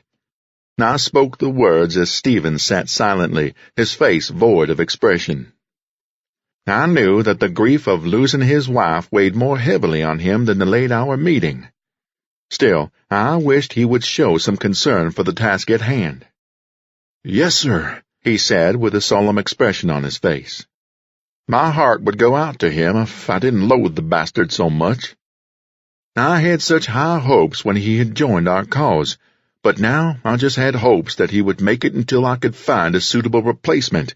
Re-election be damned. I could change parties with ease. They were nothing more than different sides to the same coin. Now, I'll tell you what, why don't you take your children with you? Maybe you can stay a few extra days and give them a chance to experience the outside world and put some of their pain behind them. That statement seemed to bring a little light to his face. "Thank you," he replied. "I'm sure the change of scenery will do them some good." He rubbed his hands together as if trying to bring warmth back to them despite the heat of the room. Of course it will, and I hear that London is very beautiful this time of year. Just remember that the primary task is to open up trade negotiations in our favor. England has spent decades shunning the American Union for its acts during the Second Civil War. Those times are behind us, and I hope that recent events will not damage the opportunity to reopen the doors of a solid relationship with them. Our economy surely depends on it. I understand. I've already read through the scripted responses and possible off-topic discussion points. I will memorize them on the flight over and execute them as you have directed. I placed a hand on his knee, which made him look at me. I believe you will do just fine, Stephen. Now, go and prepare for your flight in the morning. Yes, Mr. Fulton. Thank you. Stephen rose and left me in the dark office. His slumped shoulders made him look like the weight of the world was bearing down on him. Perhaps it was, but he truly had no idea the extent of it. The secret door in the office opened once Stephen was gone, and my aide walked in, a stoic expression on his face. "Good evening, Mr. Fulton." I moved my wheelchair in order to face him directly. "Yes, what is it, Jared?" He crossed his arms, showing the bulky muscles that corded beneath the sleeves of his suit. He was not a very tall man, but he was solidly built. His graying hair was combed back, and his deep-set brown eyes seemed to thrive on whatever contempt was buried inside him. "I don't want to rain on your parade, sir, but I'm not sure this plan of yours is going to work the way you have planned. That man is far too emotionally detached from his job to do a service to this administration." I was slightly amused by his candor, however misplaced his tact was. "I understand your concern, but believe me when I tell you that everything is in order." But he tried to interject, but I cut him off. "But nothing. This is my administration, and I will run it as I see fit. I have well-laid plans that will not be encroached upon because of this little emotional hiccup. I have spoken to him, and I am confident that he will perform as necessary. In fact, I am counting on his loss to be a useful tool in developing trade negotiations. Let's not forget that pain and loss are far too humane of an emotion to be ignored by compassionate people. I just hope that compassion and intelligence go hand in hand when it comes to Prime Minister Leonard. If not, I have a plan for that as well." Jared looked like a scolded dog. If he had a tail, it would be firmly tucked between his legs. "I'm sorry, sir. I just wanted to make you aware." "I am fully aware. "Thank you, but I'll take it from here." "Yes, sir. My apologies," he said. "Don't apologize. Just get the hell out." He turned to leave me in the solitude that I craved. I sat still and collected my thoughts. He felt that there were dangers in sending Stephen to England, and there were, but everything is manageable. A man doesn't come to power without knowing the system by which he will operate. He was right, though. Stephen would not do a great service to the American Union, and that was exactly what I was counting on. 26. Sidney Tyler. The stark white walls of the room were as unforgiving as the sun when the light reflected off of them. The place had a sterile smell, something reminiscent of bleach and ammonia. I could see some discolored spots on the floor that were the only evidence the room was ever used for anything. A television hung from the wall was dead with a black screen, and I could see my reflection in it, like some ghostly presence that did not belong here. My hands were free as they rested on the wooden table in front of me. The metal chair was without a cushion, and the hours of sitting were starting to make me feel more uncomfortable than the silent solitude in which I waited. I wondered many times why I was being held, but I knew why. I just didn't want to admit it to myself. The world was going insane. The opposing factions of government were locked in a stalemate that had lasted over a century, and the people were paying for it. Freedom of speech was a thing of the past, like other freedoms continually suppressed through bureaucracy. Fear mingled with anger as I took a deep breath. I longed for someone to walk through the door and to release me from this bondage. I could only think of it in negative terms, mostly because that was the society I had grown accustomed to. I was outspoken in my line of work, and I had paid for it on several occasions. I knew I was now chaos. A tear rolled from my cheek as I realized that the battles had only begun. The Chicago Massacre was only the beginning. The war machine of the American Union was primed against its own people, and in its wake there would only be death. I did not know who would survive, but inside I knew who would not. I knew that I would be counted among the first to fall before the authority of President Fulton and his regime. I said a silent prayer to a God I did not know existed. Were my words empty, hollow things that floated to nothingness beyond my reality? I hope not. It was the last thread of hope to which I could cling, helpless in a life that was beyond my saving, beyond anything anymore. 27. Peter Drake. The precinct was afire with gossip as I walked through the lobby. Everyone was massed in huddled forms as spectacular stories were trending from the latest news feed. I moved with determined steps toward my cubicle, not wanting to miss the opportunity to be seen hard at work, as others neglected their duties to swarm in droves of muttering foolishness. Besides, I had my time in the sun last night. My thoughts drifted to James's dead body riding on the hood of the vehicle as the siren blasted in the Chicago streets. It was a fool's parade to say the least, but it was an effective tool to invoke fear in others. If we could kill one of our own, then what prevented us from killing any of the myriad tenets of our society? I hoped they realized nothing would deter us from our tasks. Our mission to promote the will of the President of the American Union. I felt like a patriot for doing my part, even if it was a setup.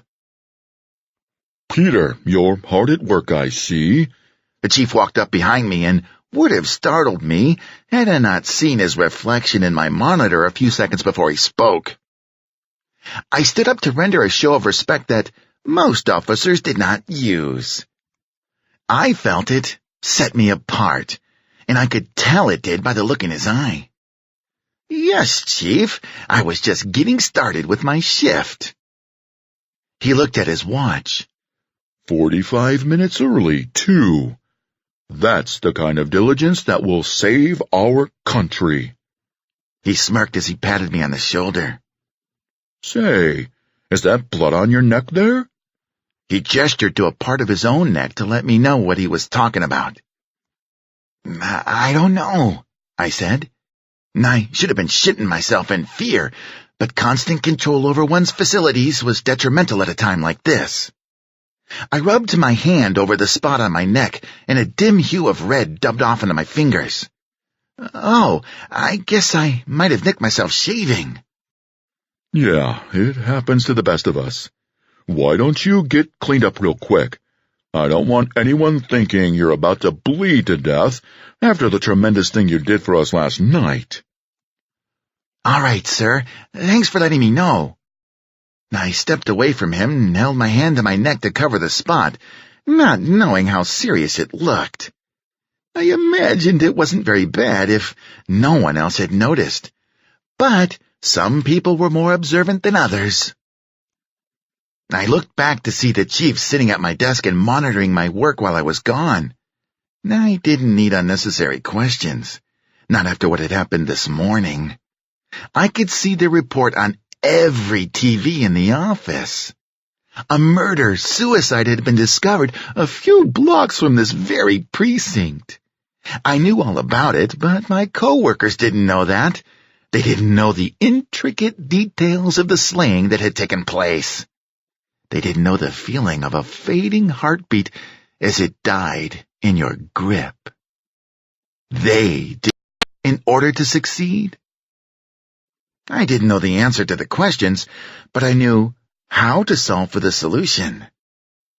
Happiness warmed my heart as I entered the bathroom to clean Matilda's blood from my neck. I was a king in a kingdom full of secrets, and I would die with those secrets, but at least I would die with peasants to keep me company. 28. Sidney Tyler. The door opened with a pop of the latch as two uniformed security guards stepped into the room. One of them carried a video camera, while the other held a laptop computer in his hands. Both men looked to be about 30 years old and were clean-cut. There was nothing about either of them that really stood out. They just kind of existed and were very forgettable looking. I held on to that thought as they set the camera up in front of me. I didn't know if I would ever get out of this room, but if I did, I wanted to know who was responsible for this. Neither of them spoke during the setup process. There were subtle gestures between them as they worked together, and no words were exchanged. It was something that I was used to, though, working in television. Half of the directions given to me were silent cues. "What's going on?" I heard myself ask out loud unintentionally. I don't know why I asked, because I didn't expect them to respond. "We're setting up a satellite feed between you and Prime Minister Leonard," one of them said, causing my jaw to drop. After hours of silence and fear, I finally had a question answered. "Why?" I asked, urging another answer to a burning question. He looked at me with a furrowed brow. "No more questions, Miss Tyler. We will provide the information you need once we establish a connection." He practically spat the words at me. "Hold on a minute. Why am I here?" I pushed my luck with my defiant questioning. He turned to me and glared as he moved his jacket aside and showed a taser. It was not deadly, but I was sure it would hurt like hell. That thought kept me silent as they finished their task. The computer chimed different sounds as it came online, and within a few minutes I could see Frank sitting at the other end. He was dressed in his usual suit and tie, but there were worried lines on his face that I was not used to seeing. "Sydney?" he asked with a bit of despair in his voice. "Yes, it's me, Frank," I said. "Prime Minister Leonard, I want to make myself perfectly clear. I work for an organization that supports the American Union's government. We are not affiliated with that government. We are patriots to the cause. We are not impressed by the disdain with which you acknowledge the leader of our country, or by the sanctions that have stifled trade between our countries. This is not a threat, Prime Minister, be sure of that. We are here to inform you that if trade negotiations are not successful when President Fulton departs from England, we will be forced to kill Miss Tyler." "Wait just a damned minute," Frank began to say, but the man speaking cut him off. "There is no waiting, Prime Minister. You will deliver a public apology for the slander you have invoked through your media, and you will open the trade routes with the American Union. You will not demonize our president, nor will you speak about the duress Ms. Tyler is currently under.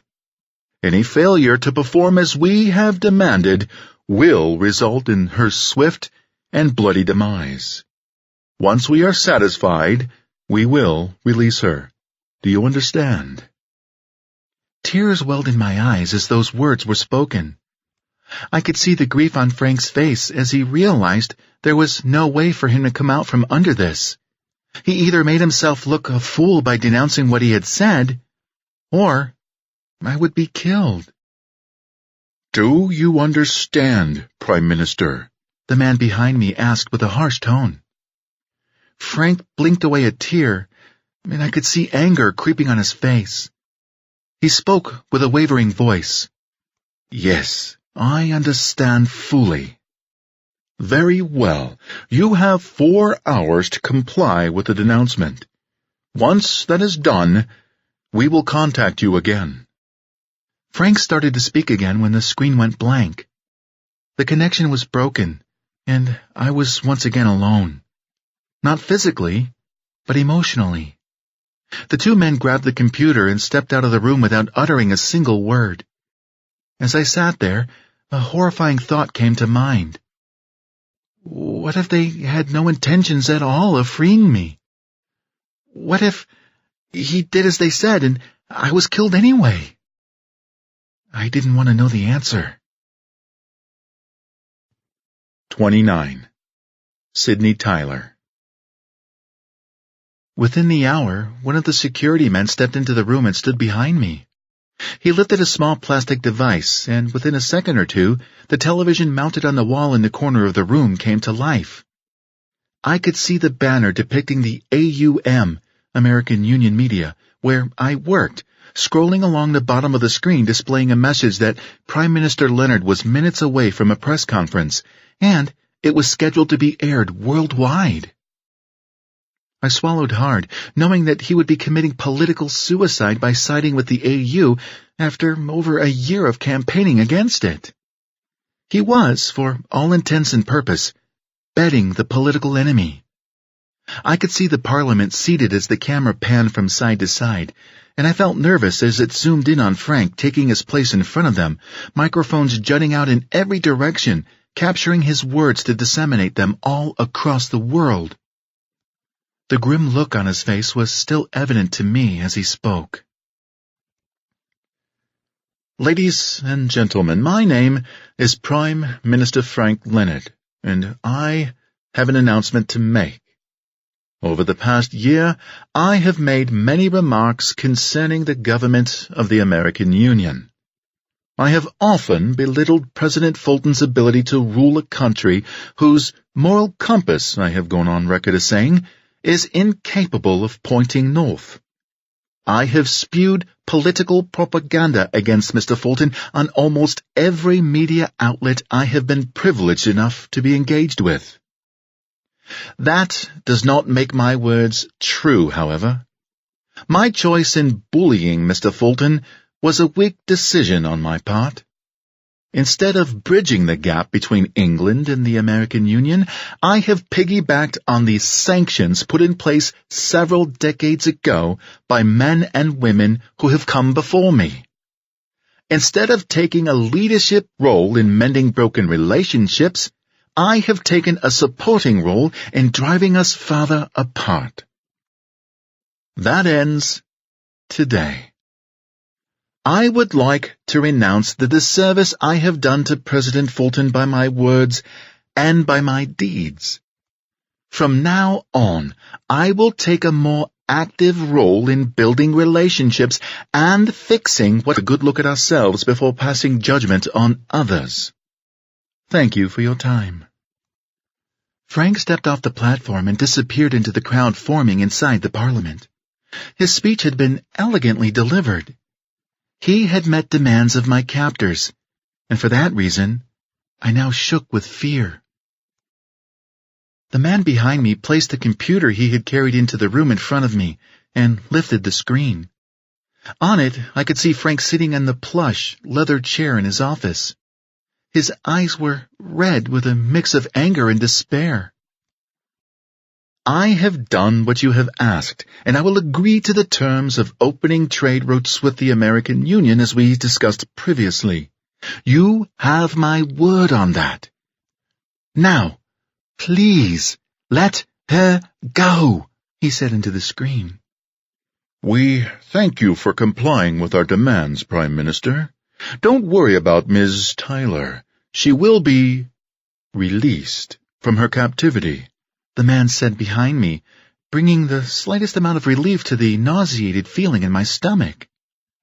We will keep in touch, so don't toy with us. Do you understand? Yes. Frank said it in a way that made it sound more like a hiss than a word. Excellent. Goodbye, Prime Minister. The man slammed the computer closed with enough force to crack the screen. Ms. Tyler, it appears you are free to go, he said as a cold piece of metal was placed against the back of my head. I held my breath, because I had reported on enough of these situations to know what would happen next. 30. Stephen O'Neill. The flight to London was a blur, as my mind drifted to what I would say to Prime Minister Leonard. The fact was not lost on me that this was a test of faithfulness to the real Caleb Fulton. The look in his eye alerted me to that fact, despite the coy smile he flashed each time I looked up at him. I was grieving, but not just from the loss of my wife, Carol. It was also for my children. They were in danger, and I had a responsibility to protect them. I knew as we landed that I needed to get to the Prime Minister alone with the truth. It was only then that I could truly negotiate with the man, but in order to do that, I would have to reveal my secret. I pulled a piece of presidential letterhead from the stack of papers on the desk in the plane and scribbled quick notes. The flourish of my pen scrawled in a staccato rhythm as I jotted down the key points. I did not know how he would handle such news. I imagined the worst-case scenario would be a bullet in my head, either by the British or by Fulton's men upon my return. I hoped against hope it would not come to that. A knock at the door alerted me to an aide's arrival. "Stephen, the plane is about to land and we need to go over some notes before we meet with Leonard," he said through the thin door. I quickly folded the paper and placed it in my coat pocket as I stood up from the desk. "All right, I was just going over the script to better prepare," I said, opening the door and looking the man in the face. "There is a VIP suite with an office where the negotiation talks can take place. Arrangements have been made for your children to be cared for by a tenant childcare service provided by the hotel, so you shouldn't need to concern yourself with that. The Prime Minister will be accompanied by a secretary and 2 security guards. Mr. Fulton wanted me to stress to you that your primary goal is to get him to lift sanctions against the AU so that we can negotiate tariffs and other such details at a later time. There's no need to reach a finalized deal today, so you can rest easy. Do you have any questions for me?" Todd flooded my ears with enough information to make my head spin, but I caught enough of it to be comfortable with the situation. "No, I think I have a good handle on it. I just have to get him to agree to lift the sanctions. Someone else will handle the details later.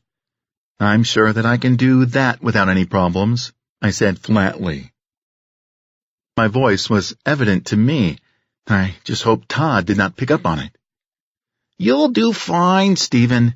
Prime Minister Leonard is motivated to have things go our way." I looked up at him and could see the same snarky smirk on his face as he had with his tailwind joke. "How do you figure that?" I asked. He leaned forward and looked at me with cold, blue eyes. "Let's just say our people have a way of motivating guys like him." Todd winked at me, and the uneasy feeling in my stomach returned. Was there no place in the world Caleb Fulton could not reach with his evil schemes? I leaned my head back against the seat as the landing gear touched down in London. I was past the point of no return, and I knew I had to commit fully to my plan, or else my children's lives were at stake. There were things in life that I regretted, but I would not let losing them be one of those things. No matter what, I would protect my family from the horror that I feared would catapult the world into complete chaos. 31. Prime Minister Leonard. I poured another glass of water as President Fulton stepped into the room. Ever since seeing the image of Sydney on the other side of the video feed, being held captive in a plot to control me, my throat has been dry. I gulped the water rather loudly as he walked closer. "Prime Minister Leonard," he said with a wry smile and an extended hand. I immediately placed the glass on the table and shook his hand. It was a firm grip, though I could see a small bit of sorrow in his green eyes. "Mr. President," I replied with a nod of my head, "thank you for meeting with me." "The pleasure is all mine, Mr. Leonard," he said as he flattened the front of his jacket with his hand. He looked slightly uncomfortable, but I did not take offense to it. Trade negotiations under the current circumstances, amid personal loss, must have been weighing on him heavily. I understood it well. "Please call me Frank," I said, hoping to bridge the gap and form a friendly bond. "Certainly, Frank. Call me Caleb if you like." "I will, Caleb. How was your flight?" "It was like most transatlantic flights, long and uneventful. Listen, could we step outside on the balcony for a moment?"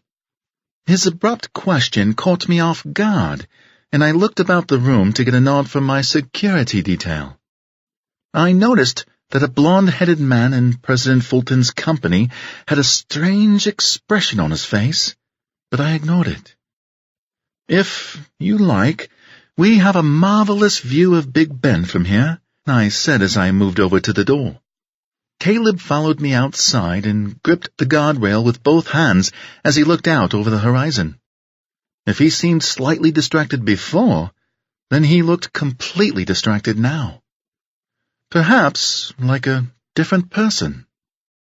I could hear his deep breathing, and there was a written word scrolled across it. I am not really the president. I am a pawn for the real Caleb Fulton, who has my family serving him under duress. I am forced to do as he says, or else my family will be killed. Please protect my family and grant us sanctuary in exchange for everything that I know. The men with me are not friendly. They work directly for the real Caleb Fulton and cannot be trusted. Signed, Stephen O'Neill. My hands trembled as I read the words. I could not believe such a thing could be true, but with Sydney being held captive and the emergency planning of this negotiation meeting, I knew that it was no coincidence. "Is this true?" I asked with a harsh undertone. I almost spit the words as I said them. "Every last bit," he answered. "Please, will you help us?" I could see his knuckles getting whiter as he gripped the balcony rails. I was a good judge of whether or not a person was lying, and every piece of me cried that this man, Stephen, was telling the truth. "You realize that in doing so, that it could cause a war?" I asked, trying desperately to maintain my composure. His shoulders slumped. "What makes you think that a war isn't already brewing?" He posed an excellent question. If the true President of the American Union was hiding his identity, then he was most likely hiding his true agenda as well, I thought to myself. "The two men with you, they're bad guys?" "Yes." "All right, stay here," I said as I turned to walk back inside. I opened the glass door and stepped onto the dark red carpet in the office and looked at my security detail. "John, do you enjoy the opera?" John, my head bodyguard, nodded his head and drew his weapon from its holster. Our secret phrase went unnoticed by Fulton's men until they saw the barrel of both my guard's guns leveled at them. Within the span of a few seconds, silence erupted into a hail of gunfire as Fulton's men were executed. I turned to face Stephen, who looked like he was about to pass out as he gazed through the window. His captors were now dead, but the hellish situation had not passed fully. Now there were all kinds of questions which required answers. The most pressing was, what the hell is happening? And what does Sydney have to do with any of it? 32. Prime Minister Leonard. "Now I assure you I have no idea about any plot regarding Miss Tyler," the smug bastard said with a face that belied the massive pile of shit he was now wading in. "I do not believe you," I hissed. The video feed experienced bouts of interference, but I knew he could hear me. I knew my words were not falling on deaf ears. "That's unfortunate. I have nothing to hide by not revealing that information to you, Frank."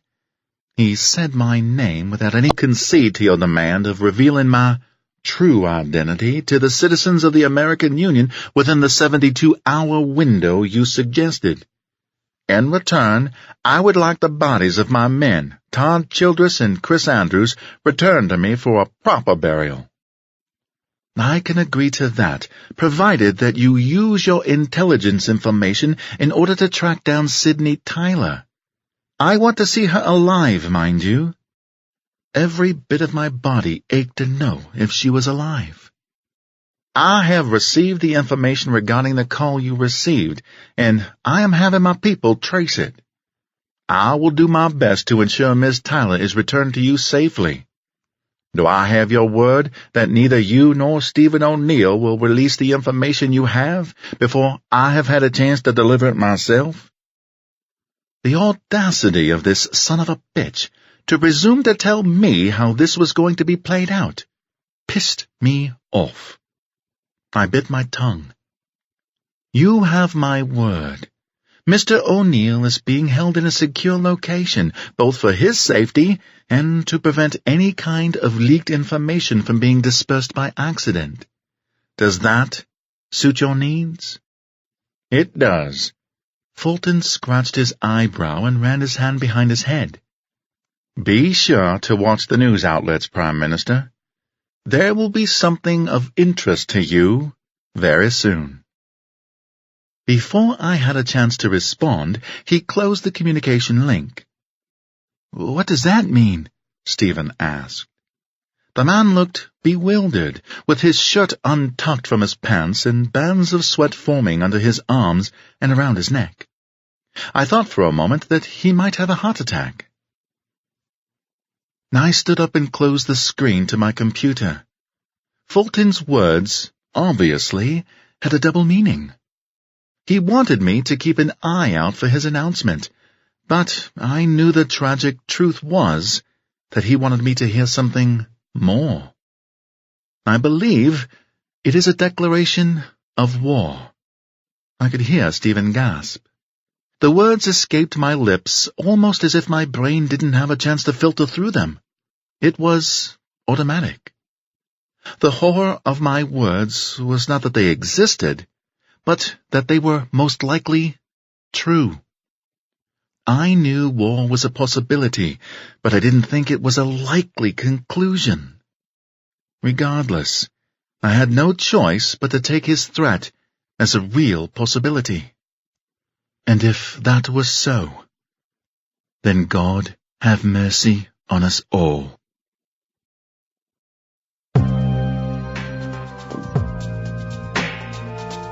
This has been 2103, Act 1. Written by Drew Avery.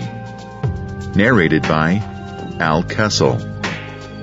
Copyright 2014 by Drew Alexander Avery. Production copyright 2014 by Drew Alexander Avery.